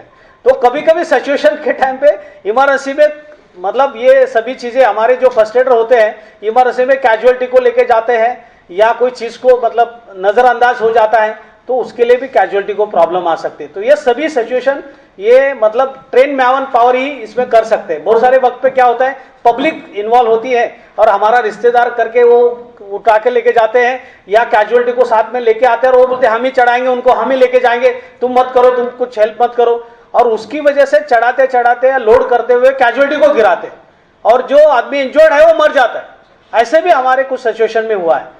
तो ऐसे टाइम पे भी वो पब्लिक को इस तरह से कंट्रोल करना, उनको बताना समझाना, ये चीज़ें जरूरी होती है। और उसकी वजह से सिविल डिफेंस द्वारा ये लोगों को arrange the information centre and help the citizen, ये काम सिविल डिफेंस द्वारा किया जाता है। Then maintain the coordination and cooperation between each and every, जो भी सिविल ऑर्गेनाइजेशंस वहाँ पर आती है उसके अंदर कोऑर्डिनेशन होना चाहिए जब भी हम किसी बड़े डिजास्टर पे जाते हैं। तो ये भी काम सिविल डिफेंस द्वारा किया जाता है। ये सिंपली अर्थक्वेक के बारे में थोड़ा सा ये करते हैं कि अर्थक्वेक कैसा होता है। देखिए ये वाटरमेलन के जैसे हमारी अर्थ की क्रस्ट लेवल है जो हम मिट्टी और छोटे छोटे पत्थर के हैं। उसके बाद मेंटल है वो जो हम टेक्टोनिक प्लेट बोलते हैं। 14 टेक्टोनिक प्लेट के ऊपर पूरी धरती है और उसके नीचे 40 किलोमीटर्स डीप के अंदर जो डिस्टेंस के अंदर जो वहाँ मटेरियल होता है ये बिल्कुल लावा रस के रूप में, क्योंकि वहाँ 6000 डिग्री सेल्सियस टेम्परेचर होता है 40 किलोमीटर्स के नीचे। तो 6000 डिग्री सेल्सियस टेम्परेचर में कोई भी चीज़ है वो ऐसे आपको सॉलिड फॉर्म में नहीं मिलेगी, तो ये लिक्विड फॉर्म में वहाँ पर वो चीज़ें बन जाती है। तो ऐसे सिचुएशन के अंदर जो अर्थक्वेक होता है ये अलग अलग प्रकार के या टेक्टोनिक प्लेट के ऊपर प्रेशर आने की वजह से, मूवमेंट होने की वजह से, टेक्टोनिक प्लेट ब्रेक होने की वजह से वहाँ जो भी गैप क्रिएट होता है वो गैप में से वोल्केनोस बाहर आने की कोशिश करते हैं। वो स्टीम फॉर्म में बाहर आता है और वहाँ क्रस्ट लेवल में वो प्रेशराइज करता है। उसको हम ईपी सेंटर बोलते हैं और उसको जो धक्का देता है उसको हम अर्थशॉक इफेक्ट या अर्थक्वेक बोलते हैं। ये रिश्टर स्केल पे काउंट किया जाता है। 3 या 4 रिश्टर स्केल का जो झटका होता है वो 20 किलोमीटर्स के डिस्टेंस पे हमें इस प्रकार से ये करता है। उसमें खाली बर्तन हिल जाते हैं। अगर 4 से 5 रिश्टर स्केल का जो धक्का है वो 20 to 80 किलोमीटर्स के डिस्टेंस पे इफेक्ट नजर आता है। अगर वो उससे ज़्यादा मतलब 6 से 7 रिश्टर स्केल का धक्का है वो 80 किलोमीटर से लेकर 120 किलोमीटर्स के डिस्टेंस तक का एरिया कवर करता है।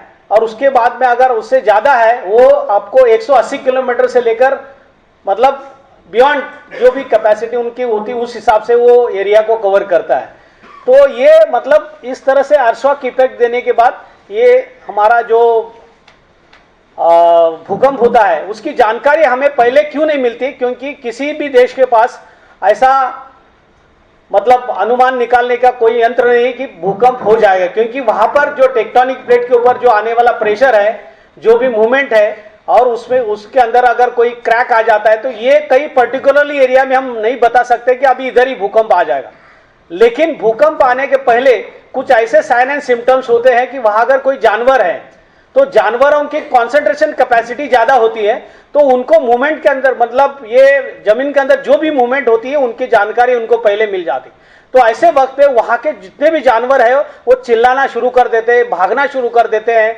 ऐसे सिचुएशन को हम बोल सकते हैं कि अभी कुछ देर के बाद यहाँ अर्थक्वेक आने के चांसेस हैं। वहां अगर कोई हमारा रेडियो सेंटर 1100 किलो हर्ट्ज पे लगता है तो वो 1500 किलो हर्ट्ज पे ट्रांसफर हो जाता है, मैग्नेटिक फील्ड तैयार हो जाता है। ऐसे सिचुएशन में हम जो टेलीविजन देखते हैं वहाँ कलरलेस पिक्चर आता है, डॉट डॉट पिक्चर आता है और वहाँ मश करके आवाज़ आती है। अगर कंटिन्यूसली सभी के टेलीविजन पर ऐसी सिचुएशन क्रिएट हो जाती है तो हम समझ सकते हैं कि यहाँ एरिया में कुछ वहाँ पर कुछ देर के बाद मतलब ये अर्थक्वेक आने के चांसेस है।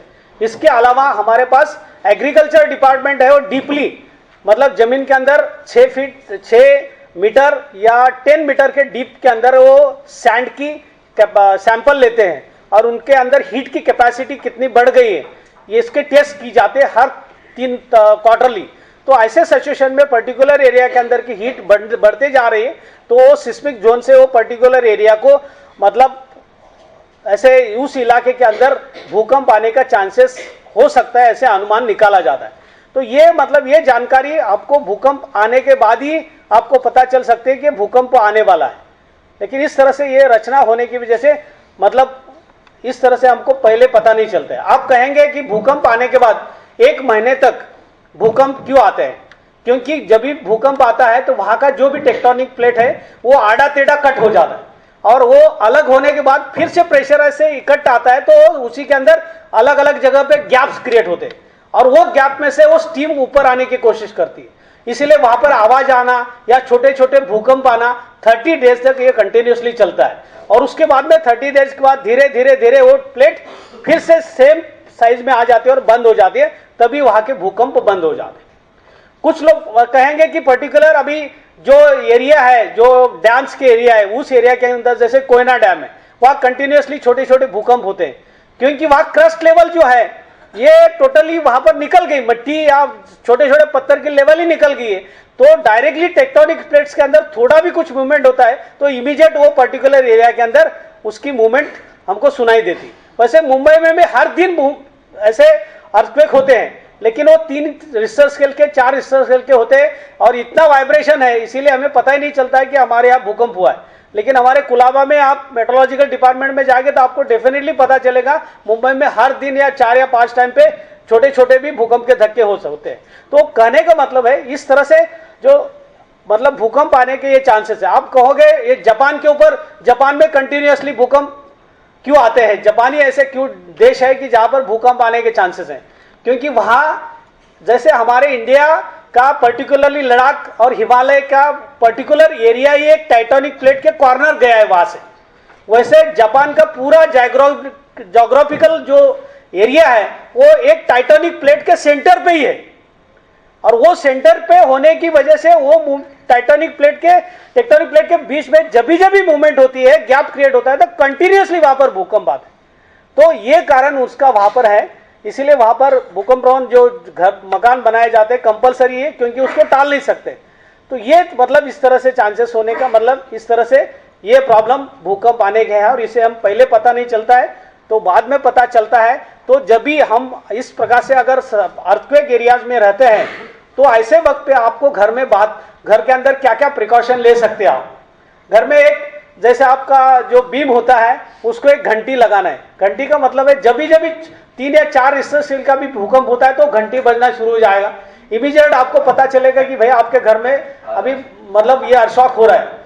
दूसरा यह है कि जब घर वालों से बात करना है, बच्चों से बात करना है कि अभी जब घर में कभी भी भूकंप आता है, अगर आप ग्राउंड फ्लोर में है तो आप घर से बाहर आना है। बाहर आते वक्त आप सिर्फ खुले सर से बाहर नहीं आना है। आपके घर में जो भी पिलो है, जो भी मैट्रेस है, जो भी चीजें आप सर के ऊपर लेके घर से बाहर आ जाना। अगर इनकेस कोई डेब्रिज या कोई स्लैब गिर जाता है तो आप खुद को बचा सकते हैं। जैसे हम स्कूल के बच्चे को जैसे स्कूल में मॉक ड्रिल करते हैं तो उनको कहते हैं कि जब आप मॉक ड्रिल के लिए यहाँ से आपको सायरन बजेगा, बाहर निकलना है, आपका स्कूल बैग आपके सर पे लेके चलना है, पीठ पे नहीं लेना है। क्योंकि आप ऐसे मतलब जो भी चीजें गिर सकती है, जो भी प्रॉब्लम्स होते हैं, इस तरह से आप खुद को बचा सकते हैं। तो ये घर वालों को ये चीजें हम बताते हैं तो डेफिनेटली जब बाहर निकलते, अगर किसी को बाहर निकलना पॉसिबल नहीं तो उनको कहना है कि ये दीवार के कॉर्नर में खड़े रहिए जब तक वो अर्थक्वेक का जो इफेक्ट है वो 4 सेकंड का हो, 5 सेकंड का हो, 6 सेकंड का हो या 20 सेकंड का हो। अलग अलग मतलब टाइमिंग के रिश्टर स्केल के जो झटके होते हैं तो विद इन अगर 3 या 4 रिश्टर स्केल का जो जर्क होता है वो सिर्फ 5 सेकंड के अंदर ही खत्म हो जाता। लेकिन अगर ज़्यादा रेजिस्टेंस के होते हैं वो 20 सेकंड तक चलते हैं। तो ऐसे सिचुएशन के टाइम पे उनको घर से बाहर आने के लिए टाइम मिल सकता है, या घर के कॉर्नर में खड़े रह सकते, या स्टेयरकेस के नीचे खड़े रह सकते, कि जो चीज़ें भूकंप के बाद भी नहीं गिर सकती है। दूसरा यह है कि अगर आपके घर में टेबल वगैरह है, हेवी टेबल है वुडन का, तो टेबल के नीचे आप छुप सकते हैं, लेकिन ओपन स्पेस में आपको बैठना नहीं है, खड़ा रहना नहीं है। तो इससे हम अगर घर में है तो आप इस तरह से ये कर सकते हैं। या बच्चों को कहा, मतलब ये सिखाया जाता है कि फर्स्ट एड कैसे करना है, अगर इमरजेंसी में कोई डेब्रिस मतलब कोई इंजर्ड हो जाता है तो उनको कैसे फर्स्ट एड करना है। क्योंकि सेल्फ हेल्प अगर लोगों को खुद करते हैं, लोगों को मदद करते हैं, तो डेफिनेटली उनको ये पता चलता है कि स्कूल में भी अगर ऐसा होता है तो हमको क्या करना है। तो ये चीजें मतलब आपको ये घर में अगर अर्थक्वेक इफेक्ट के टाइम पे, अर्थक्वेक के टाइम पे आप बता सकते हैं।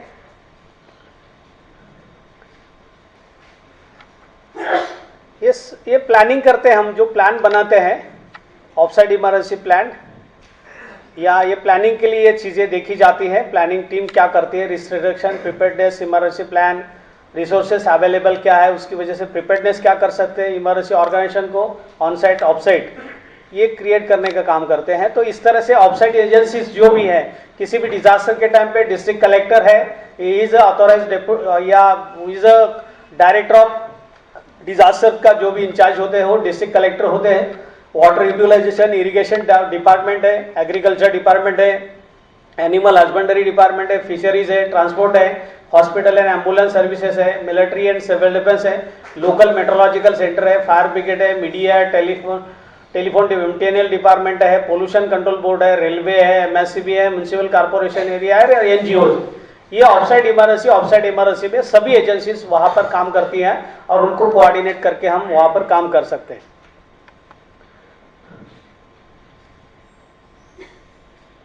अभी डिजास्टर के अंदर ये इंटरवेंशन इंटरवेंशन टीम जो होती है वहां पर क्या क्या किस प्रकार से चीजों को हैंडल करती है और क्या क्या काम करना पड़ता है, इसको देखने के बाद आपको एक फिल्म दिखाई जाएगी कि उसके बाद में हम दूसरा डिस्कशन करेंगे। तो डिजास्टर के टाइम पे इस तरह से बिल्डिंग कोलैप्स होती है। बिल्डिंग कोलैप्स के अंदर जो भी कैजुअलिटीज होती है, तो सराउंडिंग प्लेस पे जो भी कैजुअलिटीज पड़ी है, जब ये हमारे रेस्क्यू टीम जाती है तो वहां पर जो भी सराउंडिंग में अंदर आपको इजीली एक्सेस कर सकते हैं, ऐसे कैजुअलिटी को पहले हम वहां से रिमूव करते हैं। उसके बाद में कुछ ऐसे बिल्डिंग के पोर्शन होते हैं कि जिसके अंदर जो आधे पड़े हुए और आधा बचा हुआ है, उसके अंदर लोग फंसे हुए हैं और वो कभी जंप मारने के चांसेस होते हैं।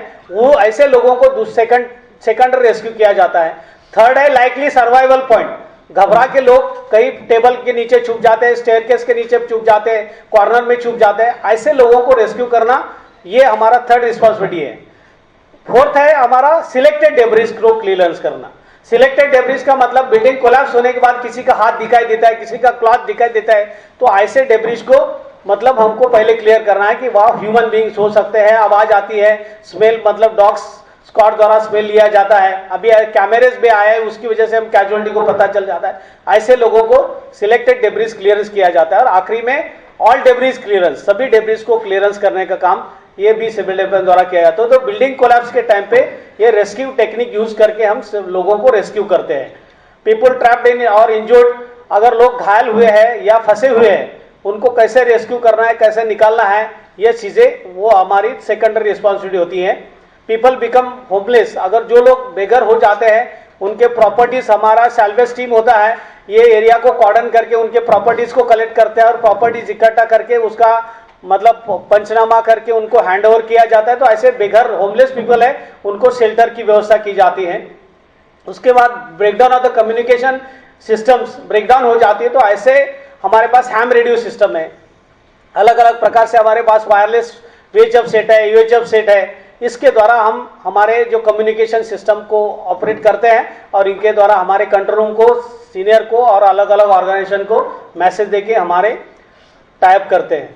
उसके बाद एनिमल डेड और इंजर्ड, ये एनिमल हस्बेंड्री बहुत सारे वक्त पे डिजास्टर के टाइम पे इंसान को तो झटके से लोग उठा के लेके जाते हैं, लेकिन जानवर अगर डेड हो जाते हैं तो ऐसे वक्त पे वहां पर कोई उनको ले जाने के लिए तैयार नहीं होता है। तो ऐसे चीज़ों को इमीडिएट हटाना जरूरी होता है, क्योंकि उसकी वजह से अलग अलग प्रकार की बीमारियां फैलने का चांसेस होता है और उसकी वजह से लोग ज़्यादा मतलब प्रॉब्लम में आ सकते हैं। उसके बाद में हाइजीन एंड सैनिटेशन प्रॉब्लम को बीएमसी द्वारा हम क्लियर करने की कोशिश करते हैं। Breakdown of the law and order, बहुत सारे वक्त पे डिजास्टर के टाइम पे अगर 1000 ऑफ कैजुअलिटीज बाढ़ में भाग गई है तो ऐसे वक्त पे हम डिस्ट्रिक्ट कलेक्टर को अथॉरिटी होती है कि किसी भी डेड बॉडीज को डिस्पोज करने के ऑथराइज करते हैं। अगर उसको ज़्यादा दिन रखेंगे तो डीके की वजह से और प्रॉब्लम आने के चांसेस होते हैं, तो ऐसे वक्त पे डिस्ट्रिक्ट कलेक्टर के सैंक्शन लेके हम ये सभी डेड बॉडीज को एक साथ में डिस्पोज करने की कोशिश करते हैं। तो इस प्रकार का भी काम सिविल डिफेंस द्वारा किया जाता है। उस सिविल डिफेंस का actually rescue, search and rescue का काम है, मतलब फर्स्ट एड का काम है। फर्स्ट एड पोस्ट वहाँ पर क्रिएट करना है, एम्बुलेंस द्वारा कैजुअलिटी को ले जाना है, फायर फाइटिंग करना है। Welfare consist of information centre, evacuation expertise, evacuation का इस्तेमाल करना, शेल्टर प्रोग्राम अरेंज करना, क्लोथिंग इश्यूज है, फूड इमरजेंसी, फूड डिस्ट्रीब्यूशन और साइकोलॉजिकल फर्स्ट एड। ये काम वेलफेयर सर्विस द्वारा, सिविल डिफेंस द्वारा इमरजेंसी में वहाँ पर किया जाता है। उसके बाद में है वेटरनरी असिस्टेंस, जो भी जानवरों के लिए जो भी असिस्टेंस चाहिए वो वेटरनरी डिपार्टमेंट से हम लेते हैं। कम्युनिकेशन टीम हमारी वहाँ पर काम करती है, जैसे हमने आपको कहा कि वायर VHF सेट के अलावा भी हैम रेडियो हमारे साथ रहते हैं और उनके साथ भी हम काम करते हैं। बीएमसी के साथ, पुलिस के साथ हमारा इस तरह से टाइप करके हम लोग डिजास्टर पे रिस्पॉन्ड करते हैं।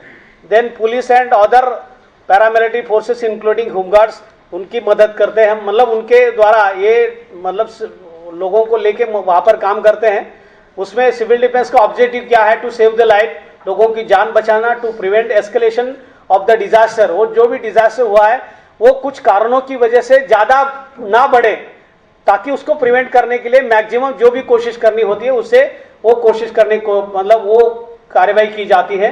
रिलीफ सफरिंग, जो भी लोग सफ़र हुए हैं उनको हेल्प करना, मदद करना, वहाँ तक पहुँचाना, उनके वहाँ जो भी रिक्वायरमेंट है वहाँ तक पहुँचाने का काम सिविल डिफेंस द्वारा किया जाता है। To safeguard the environment, to protect the property, to facilitate the criminal investigation, jurisdiction, public technical and other inquiries. जैसे आपको बताया कि डेड बॉडीज अगर कोई मतलब अलग अलग कम्युनिटीज के होते हैं, हमारे कम्युनिटीज का डेड बॉडी डिस्पोजल ऐसा होता है, हमारा ऐसा होता है, तो उनको अलाउड करते हैं। अगर वो कोई अननोन पर्सन होता है तो एक साथ में ही वो डिस्ट्रिक्ट कलेक्टर द्वारा इस प्रकार से ऑर्डर लेके उनको डिस्पोज किया जाता है। तो ये वो उसके बारे में लिखा है। To inform the public, properly information public को देना, प्रॉपरली लोगों से मतलब हेल्प लेना, वहाँ के एनजीओज है, वहाँ के लोकल जो सोशल वर्कर है उनके मदद द्वारा वहाँ के एरिया को कंट्रोल करने का काम सिविल डिफेंस द्वारा किया जाता है। To promote self help and recovery, मतलब लोगों की मदद लेके हेल्प करने के लिए अगर ज़्यादा लोगों का इन्वॉल्वमेंट, क्योंकि देखिए पूरे हमारे इंडिया में हर साल में 25% लोग तो बाढ़ की वजह से मर जाते हैं, तो ऐसे वहाँ पर लोग ही उसके विक्टिम्स होते हैं। तो लोगों का इन्वॉल्वमेंट जरूरी होता है, उनको ट्रेनिंग देना, उनके द्वारा जो भी कार्रवाई हम करते हैं, ये अगर पब्लिक की इन्वॉल्वमेंट जहाँ पर जरूरी वहाँ पर हम लेते हैं तो डेफिनेटली हमें फ़ायदा मिल जाता है। To restore normalcy as soon as possible, अगर इसे हम नॉर्मल सी ये करने के लिए हेल्प कर सकते हैं। आखिरी में है, देखिए लाथुर अर्थक्वेक में जो भी प्रॉब्लम्स हुए थे उसमें रीज़न क्या क्या थे। नो कॉन्टीजेंसी प्लान, जो हम ऑफसाइड इमरजेंसी प्लान करते हैं या डिजास्टर मैनेजमेंट प्लान तैयार करते हैं, तो लातूर में भूकंप आने का कभी मतलब ख्वाब में भी किसी ने सोचा नहीं था, इसीलिए वो प्लान बनाने का कोई मकसद ही नहीं था। और ये डिजास्टर मैनेजमेंट एक्ट 2005 में आने के बाद ही सब लोग ये डिजास्टर के बारे में सोचने लगे। उसके पहले तो डिजास्टर के बारे में कुछ किसी को पड़ी नहीं थी, इसकी वजह से किसी प्रकार का प्लान नहीं बनाया हुआ था। नो प्रिकॉशनरी मेजर्स, मतलब प्लान ही नहीं था तो प्रिकॉशनरी मेजर लेने की जरूरत ही नहीं थी कि भाई हमारे एरिया में कंटिन्यूसली अगर बाढ़ आता है तो हमको क्या क्या प्रिकॉशनरी मेजर लेना है वो हम तैयारी करके रखते, लेकिन वो इस प्रकार से कोई ये नहीं की गई थी। No preventive action, preventive action का मतलब है कि भूकंप आने के बाद जो इमीडिएट एक्शन हमारी होनी चाहिए या भूकंप आने के पहले थोड़ा भी हमको पता चल जाता है तो प्रिवेंटिव एक्शन हम लोगों को चिल्ला के घर से बाहर निकाल सकते हैं। लोग किसी ने नहीं किया, उसकी वजह से वो ज़्यादा प्रॉब्लम हो गई। नो अर्थक्वेक मैनेजमेंट ट्रेनिंग, भूकंप के बारे में किसी प्रकार का ट्रेनिंग पब्लिक को दिया गया नहीं था, इसलिए उनको जानकारी नहीं थी। इत्तेफाक से और रात को 3 बजे इस प्रकार से अर्थक्वेक हो गया तो कोई चारा ही नहीं था मतलब बचने का, तो ये इस तरह से मतलब ट्रेनिंग नहीं हुई थी। नो सर्वे, मतलब एग्रीकल्चर सर्वे वहाँ पर किया गया नहीं था, उसकी वजह से पता नहीं चला कि यहाँ पर भूकंप प्रवण एरिया है, यहाँ कुछ मतलब कुछ ईयर्स के अंदर ये भूकंप आने का चांसेस हो सकता है। इस प्रकार की कोई भी इंफॉर्मेशन दी गई नहीं थी। उसके बाद self help ignored. Self help ignored का मतलब है कि मेरे घर में ही अगर 4 लोग मर गए हैं तो मैं वहां पर होश में हूं, लेकिन मैं बाजू वाले को हेल्प करने को तैयार नहीं हूं, क्योंकि वो मैं इतना डिमोरलाइज हो जाता हूं। तो उसकी वजह से ये लोगों ने क्या किया, जो लोग बचा सकते थे उनको भी नहीं बचाया। ऐसे सिचुएशन के अंदर लोग इतने परेशान हो जाते हैं, वो अपने खुद के ही इसमें फंस जाते हैं कि वो लोगों को हेल्प नहीं करते। तो वो एक कारण था उसमें ज्यादा कैजुअलिटी होने का। उसके बाद में पुअर इंफ्रास्ट्रक्चर, जो वहाँ ब्रिक्स वगैरह थी वो मिट्टी की थी, और जैसे मूवमेंट हो जाती है ईस्ट वेस्ट या नॉर्थ साउथ और उसके बाद में डाउन लेवल में हो जाते हैं, ऐसे सिचुएशन में वो ब्रिक्स कमजोर होने की वजह से वो पूरा मटेरियल ह्यूमन बीइंग के ऊपर गिरने की वजह से लोग ज्यादा मर गए। देन इनसफिशिएंट फोर्स, वहां पर सिचुएशन ऐसी होगी कि अर्थक्वेक होने के बाद किसी को भी पता नहीं चला 5-6 घंटे वहां अर्थक्वेक हुआ है। उसके बाद में अर्थक्वेक होने के बाद पता चलने के बाद वहां पर इतने पब्लिक जब चली गई जो बिना काम करने वाली, वहां इतनी व्हीकल्स लेके गई कि वहां से नियर अबाउट 10 से 12 किलोमीटर तक पब्लिक ही अंदर नहीं जा सकी वहां हेल्प करने के लिए। जो भी फोर्सेस गई या बाकी के सर्विसेज गई, वो अंदर पहुंचने के लिए वो 8-8 किलोमीटर 10 किलोमीटर उसको वॉक करके जाना पड़ा। तो ये सिचुएशन वहां पर क्रिएट हो गई थी। There was no traffic control, क्योंकि पुलिस की हालत ऐसी होगी कि वहां पर jail, police station, collector office, SDM का ऑफिस, ये सब कोलैप्स हो गए थे। तो यहाँ से उसकी वजह से वो कोई एजेंसी वहां पर अपने परेशानी की वजह से वहां पर कोई सिचुएशन या लोकेशन पर जाने के लिए, वहां काम करने के लिए उनको वक्त नहीं मिला। वो एक प्रॉब्लम हुआ था। Man management not looked into, इस प्रकार की कोई मैनेजमेंट इस पर वहां पर काम नहीं कर सकी या उनका वहां पर काम नहीं हुआ। पुलिस पर्सनल नॉट ब्रीफ्ड या गाइडेड, जो भी पुलिस को अलग अलग प्रकार की ट्रेनिंग दी जाती है, जैसे फायर ब्रिगेड को जैसे ट्रेनिंग दी जाती है, वैसे पुलिस को भी इस प्रकार की इमरजेंसी की, अगर साइक्लोन आता है, अर्थक्वेक आता है, सुनामी आता है, तो आपको क्या करना है, पब्लिक को कैसे गाइड करना है, इस प्रकार की ट्रेनिंग वो क्या सभी जगह पे ऐसे दी नहीं जाती नॉर्मली। अभी अवेयरनेस आने की वजह से प्रोग्राम शुरू हुए, तभी ट्रेनिंग नहीं होने की वजह से भी बहुत सारे प्रॉब्लम्स वहां पर हो गए थे। पुलिस के दूसरे भी एनजीओस या ऑर्गेनाइजेशन को इस प्रकार का ट्रेनिंग नहीं था। उसके बाद में failure in chain of command, जैसे कलेक्टर है, डिप्टी कलेक्टर है, एडिशनल कलेक्टर है, या एसडीएम है, तहसीलदार है, बीडीओ है, इनके हायरार्की जो काम करने वाले लोकल एरियाज में है, जो वहां तलाटी है, सर्कल है, जो वहां बीडीओ के अंडर जो लोग काम करते हैं, वहां के हायरार्की में मतलब जो काम करने वाले लोग ही ये अपने जगह पे फंस गए और कोई भी वहां पर लोकेशन पे नहीं पहुंचा, क्योंकि वो हायरार्की मेंटेन करने के लिए उनको ट्रेनिंग नहीं था और वो अपने लोकेशन पे पहुंच ही नहीं पाए। उसकी वजह से वहां पर इस प्रकार से प्रॉब्लम हो गया। Failure to coordination, lack of public awareness, ये सभी प्रॉब्लम होने की वजह से लातूर इंसिडेंट में ज्यादा लोग मर गए।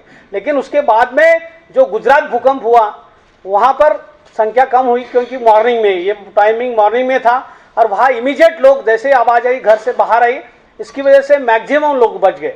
और उसके बाद ये अवेयरनेस ट्रेनिंग, ये भी सभी चीजें कंटिन्यूली शुरू हो गई और उसकी वजह से मैन पावर कम वहां पर लॉसेस हो गया, प्रॉपर्टी ज्यादा लॉसेस हो गई। तो ये सिचुएशन हम इस तरह से मतलब धीरे धीरे जैसे ट्रेनिंग करते जा रहे हैं, अवेयरनेस लोगों के अंदर ला रहे हैं, तो ये चीजें धीरे धीरे कम होने के चांसेस डेफिनेटली बढ़ रहे हैं। सो के अभी हम थोड़ा सा एक 15 मिनट का फिल्म है जो हम बाढ़ के टाइम पे किस तरह से खुद को बचा सकते हैं, प्लीज उसे देख लीजिए, बाद में हम वो चीज को एनालाइज करेंगे।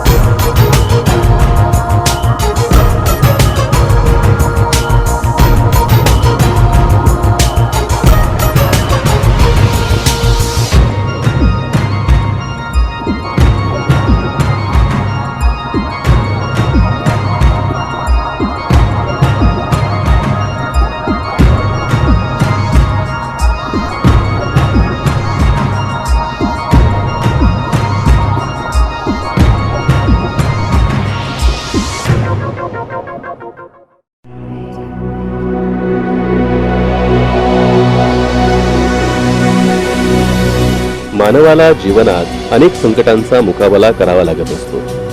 अनेक संकटावर तो लीलया मातही करत असतो, पण नैसर्गिक संकट सहसा माणसाला कुठलीही पूर्वसूचना न देता येत असतात।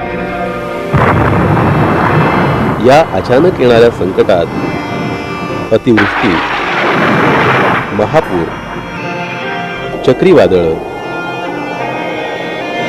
भूकंप यासारख्या नैसर्गिक संकटांचा समावेश होतो.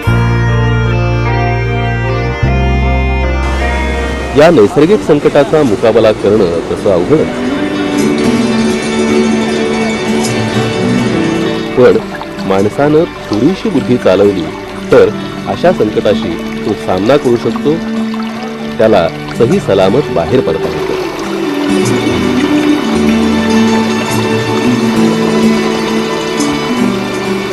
अतिवृष्टीमुळे, धरणफुटीमुळे पूर परिस्थिती निर्माण होते. या पूर परिस्थितीचा मुकाबला कसा करावा आणि आपला जीव कसा वाचवावा हे आपण पाहू.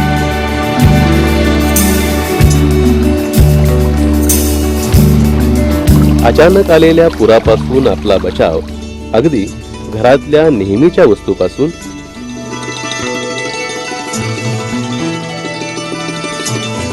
आणि भंगार म्हणून अडगळीत टाकलेल्या सामानापासूनही करता येतो. अशा बारीक सारीक वस्तूपासून जीव वाचवणारी साधनं कशी करावीत याची आपण माहिती घेऊ. रबरी रेनकोट ही सुद्धा अतिशय एक चांगली वस्तू आहे, ज्याने एकाकी साधनांची म्हणजे ज्या साधनांचा वापर आपण करणार आहोत त्याची तोंड बंद करण्यासाठी उपयोग करू शकतो.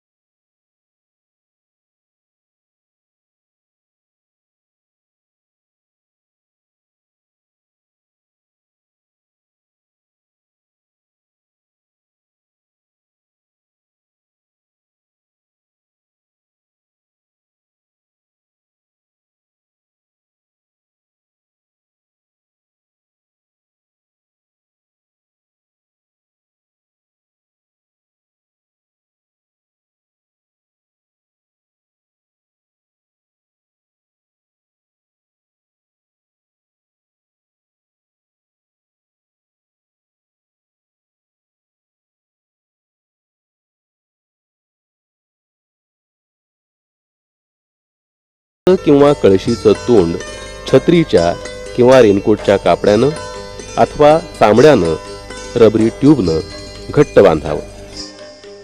त्यामुळे या रिकाम्या कळशीतली किंवा मडक्यातली हवा बाहेर जाणार नाही. मग ही कळशी किंवा मडकं पाण्यावर उलट ठेवून त्याच्यावर तोल राहील अशा पद्धतीनं छातीखाली धरावं. समजा आपण दुर्दैवानं रस्त्यात पुराच्या पाण्यात अडकलात. अशा प्रसंगी तुम्ही स्वतःचा बचाव तुम्हाला मदत मिळेपर्यंत करू शकता.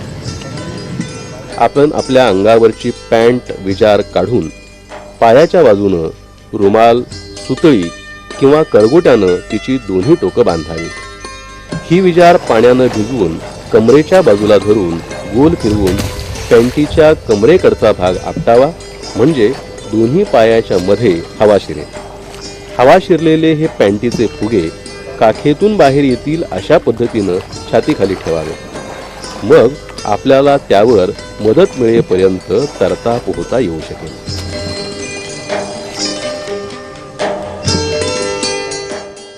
3 फूट लांबीचे आणि 3 इंच जाडीचे असे 6-7 बांबू असतील तर आपल्याला पुराच्या पाण्यात कमी श्रमात जास्त वेळ तग धरता येईल. या 6-7 बांबूंची दोरीनं मोळी बांधायची.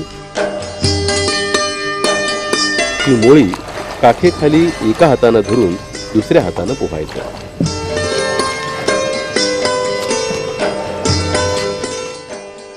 तीन 4 वॉटर बॅग्स असतील तर त्या एकत्र बांधून त्याचा पट्टा तयार करता येईल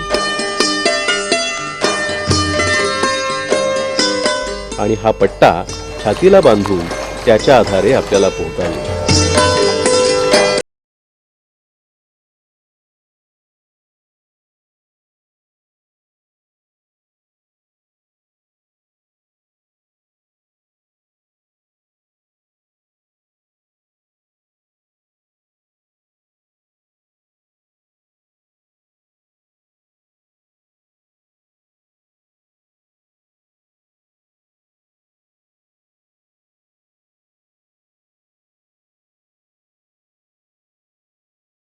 फळी आपण शरीराखाली धरली तर या लाकडी फळीवर आपल्याला सहज तरंगता येतं. थोडंफार पोहता येत असेल तर आपण सुरक्षित स्थळी या फळीवरून जाऊ शकतो.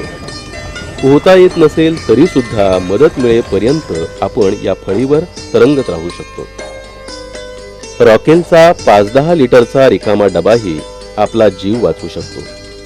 रिकाम्या डब्याचं झाकण घट्ट बंद करून हा डबा एका हाताने धरून किंवा छातीखाली धरून आपण सहज पुराच्या पाण्यात पोहू तरंगू शकतो.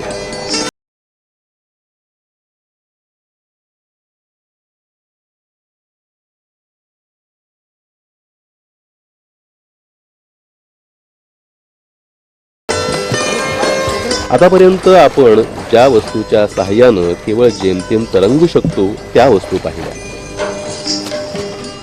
या वस्तू मिळवण्यासाठी फारशी कुठलीही पूर्वतयारी करावी लागत नाही. इतक्या त्या सहजपणे घरात मिळू शकतात आणि त्याच्या सहाय्यानं काही क्षणातच आपण आपला जीव वाचवण्यासाठी सज्ज होऊ शकतो. आता आपण पूर परिस्थितीत बुडण्याचा धोका टाळून जीव वाचवायला उपयुक्त ठरणाऱ्या इतर काही साधनांची माहिती घेऊ.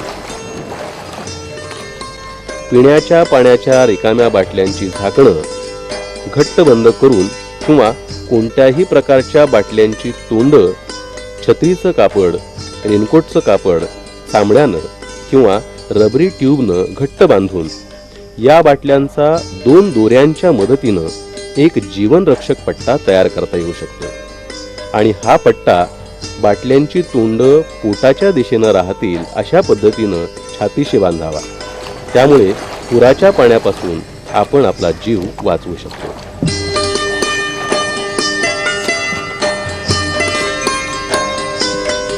बांबूच्या 4 कामट्या, 3 फूट लांबीची, 1 फूट रुंदीची आणि 6 इंच जाडीची लाकडी फळी आणि 2 जेरी कॅन यांच्यापासूनही पाण्यावर तरंगण्याचं साधन तयार करता येऊ शकतं. जेरी कॅनची तोंड झाकणानं किंवा पॉलिथिननं घट्ट बांधून फळीच्या दोन्ही टोकांना जेरी कॅन आडवे बांधावेत. या तयार केलेल्या साधनांच्या फळीवर छाती ठेवून बराच काळ किंवा मदत मिळेपर्यंत पाण्यात पोहता येऊ शकतो. अशाच पद्धतीनं रॉकेलच्या डब्यापासूनही हे साधन तयार करता येऊ शकतं. आतापर्यंतची जी साधनं आपण पाहिली ती केवळ एकाच माणसाचा जीव वाचवू शकणारी साधनं. पण संकटकाळी आपल्याला केवळ आपलाच जीव वाचवून स्वस्थ बसून चालणार नाही, तर आपल्याबरोबर आपल्या कुटुंबाचा, शेजाऱ्या पाजाऱ्यांचा जीवही वाचवण्याचा प्रयत्न करणं आवश्यक असतं. तो वाचवता येईल अशी साधनं अल्पकाळात तयार करता येतात. 10 बांबू, 200 लिटरचे 4 ड्रम, दोऱ्या आणि 2 किलो काथ्याच्या सहाय्यानं आपण ड्रम तराफा हे साधन तयार करू शकतो. हा तराफा बनवण्यासाठी 4 व्यक्ती लागतात. हे साधन आणि या 4 व्यक्ती या इतर 6 व्यक्तींचे प्राण वाचवू शकतात. याची वजन पेलण्याची क्षमता ही साधारणतः 1000 पाऊंडाची असू शकते. पुराच्या पाण्यापासून आपण आपला, कुटुंबियांचा तसंच शेजाऱ्यांचा जीव कसा वाचवावा ते पाहिलं. मग अशा या आपत्तीच्या काळात अन्न, पाणी आणि काही महत्त्वाच्या क्षणी आपल्याला मदत होतील अशा वस्तू आपल्या हाताशी असणं हे अत्यंत गरजेचं आहे. बऱ्याचदा संकटाची पूर्वसूचना आपल्याला टीव्हीवरून मिळालेली असते. टॉर्च, बॅटरी सेल सतत स्वतःजवळ सुरक्षित राहील हे पाहावं. रेडिओलाही सुरक्षित स्थळी ठेवावं. आता याच क्रमानं आपल्याला योग्य वाटतील, जीवनात मौल्यवान ठरतील आणि संकट समयी सुद्धा जीव वाचवत असतानाच ज्या गोष्टी सुरक्षित ठेवता येतील त्या ठेवाव्यात.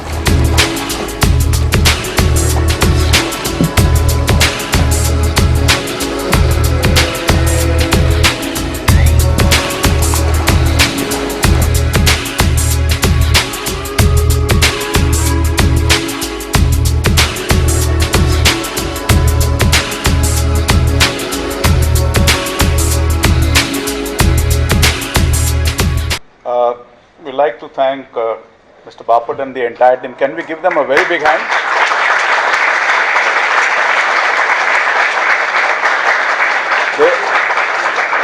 We have 2 more sessions as we go along on the Wednesdays. So any questions that you have, we'll have a few minutes in case you have any questions that you want to raise. You could raise it. We will also have it the occasion for the next 2 sessions that we're going to have. Okay? We want to conclude it by 7 o'clock since that's the time that we are stuck. Okay? Yeah, please. Whatever we have learned here, seen here, whether we will have an opportunity to do the practical. Next question देखिए, हमारे civil defence organisation के central training institute Bombay hospital के बाजू में ही हमारा ground है। वहाँ पर सिविल डिफेंस का हेडक्वार्टर है। वहाँ पर हमारा सिविल डिफेंस स्टाफ कॉलेज नाम का CTA सेंट्रल ट्रेनिंग इंस्टीट्यूट है। वहाँ पर हम 3 डेज के, 5 डेज के या 1 डेज के भी डिजास्टर मैनेजमेंट प्रोग्राम कंडक्ट करते हैं। उसमें ये टोटली प्रैक्टिकल आपको एक अलग आउटसाइड एरिया में ले जाके वहाँ पूरा प्रैक्टिकल हम करते हैं। अगर आपके 25 बैचेस में, जैसे हमने बर्वे साहब से बात किया है कि 25 लोगों की अगर बैच बनाते हैं तो हम 3 डेज का डिजास्टर मैनेजमेंट कोर्स करेंगे। उसमें 1 डेज आउटडोर शूटिंग रहेगा, तो वहाँ पर जाके टोटली आपको ये प्रैक्टिकल मिल सकता है। तो ये हम टाइप करके या नेक्स्ट प्रोग्राम में भी आपको ये सभी चीजें मिल सकती है। No problem. कंटिन्यूस 3 डेज या ऐसा? Continuous 3 Continuous 3 days. 10 to 5 o'clock continuously आपको वहाँ पर इन मुंबई में Bombay hospital. Before you ask the next question, आज जो हुआ खाली ट्रेलर था, समझे?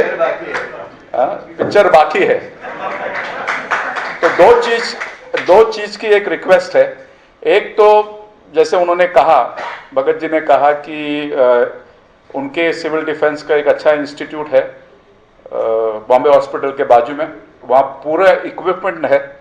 तो वहाँ अगर आप और आपके टीम्स या आपके सोसाइटी मेंबर्स या सिक्योरिटी या जो भी है, उनका हम तो रिक्वेस्ट कर रहे हैं उनको कि 3 दिन के बदले 1 दिन का या 2 दिन का प्रोग्राम, मैडम सुचिता मैडम ने भी उनसे, मिस्टर पांडे जी से भी बात की है कि अगर we can work out a capsule, whether it's 1 days programme whether it's इट्स 3 डेज प्रोग्राम, एक्चुअल एक्सपीरियंस के हिसाब से आपके पास जाएगा।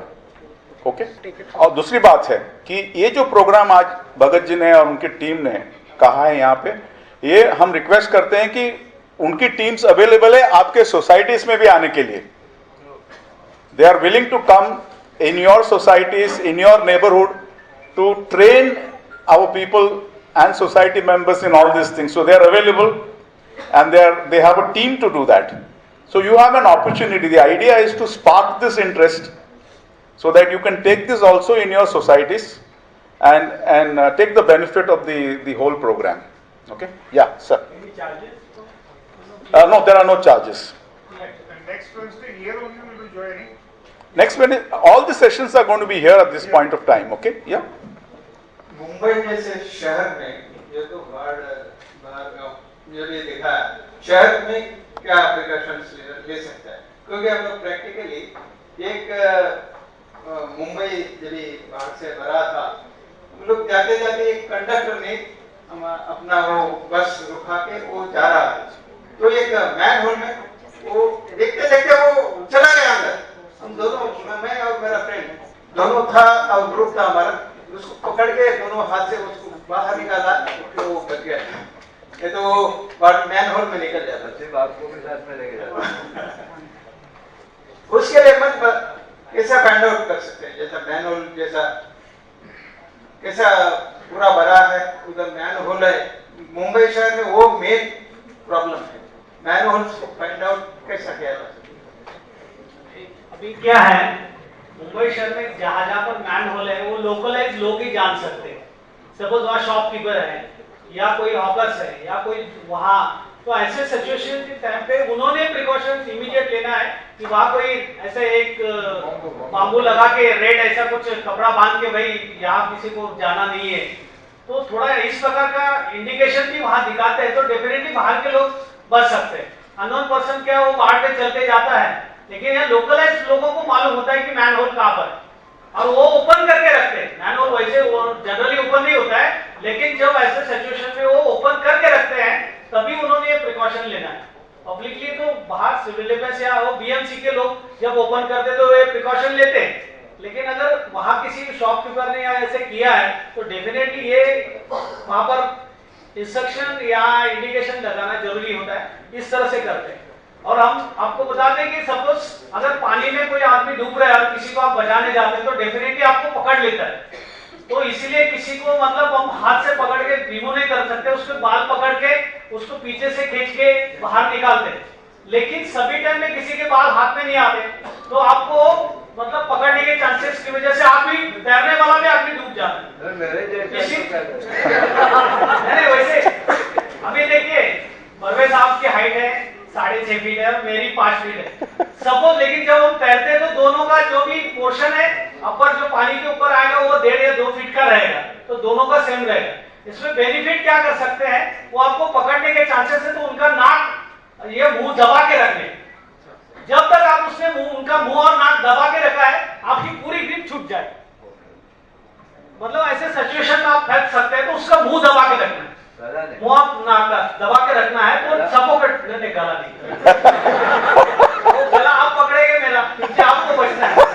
मुझे बचने के लिए आप अपना इस प्रकार से प्रिकॉशन लेके फिर आप चेंज ओवर करके उनको रेस्क्यू कर सकते हैं।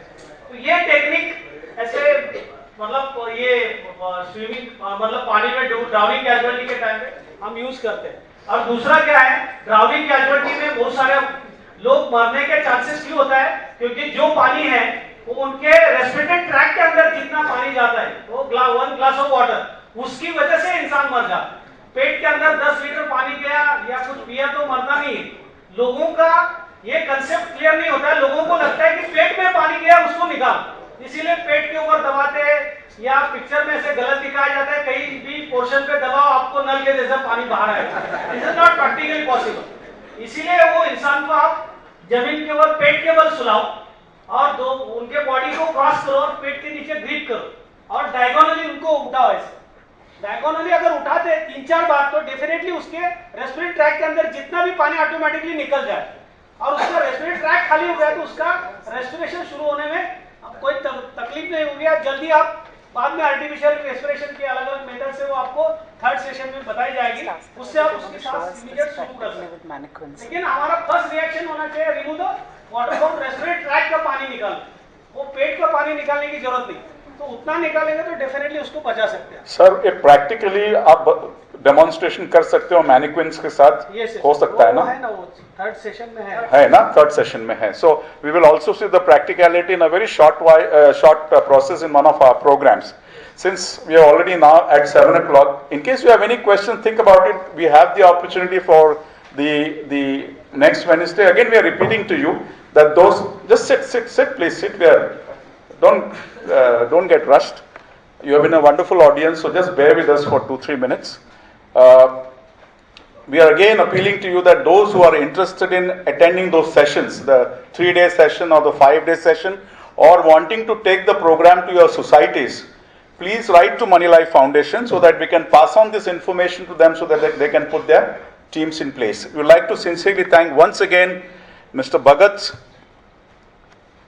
Mr. Pagdare and Ms. Garat for being here today, this evening. And we'd like to thank each one of you. You had a very good turnout and a very responsive audience. We will also be sending you from time to time notes as part of the study material as we progress. The idea is that you have study material with you and then you also raise questions based on understanding the study material while we get practical people to share it. Thank you so much and good night.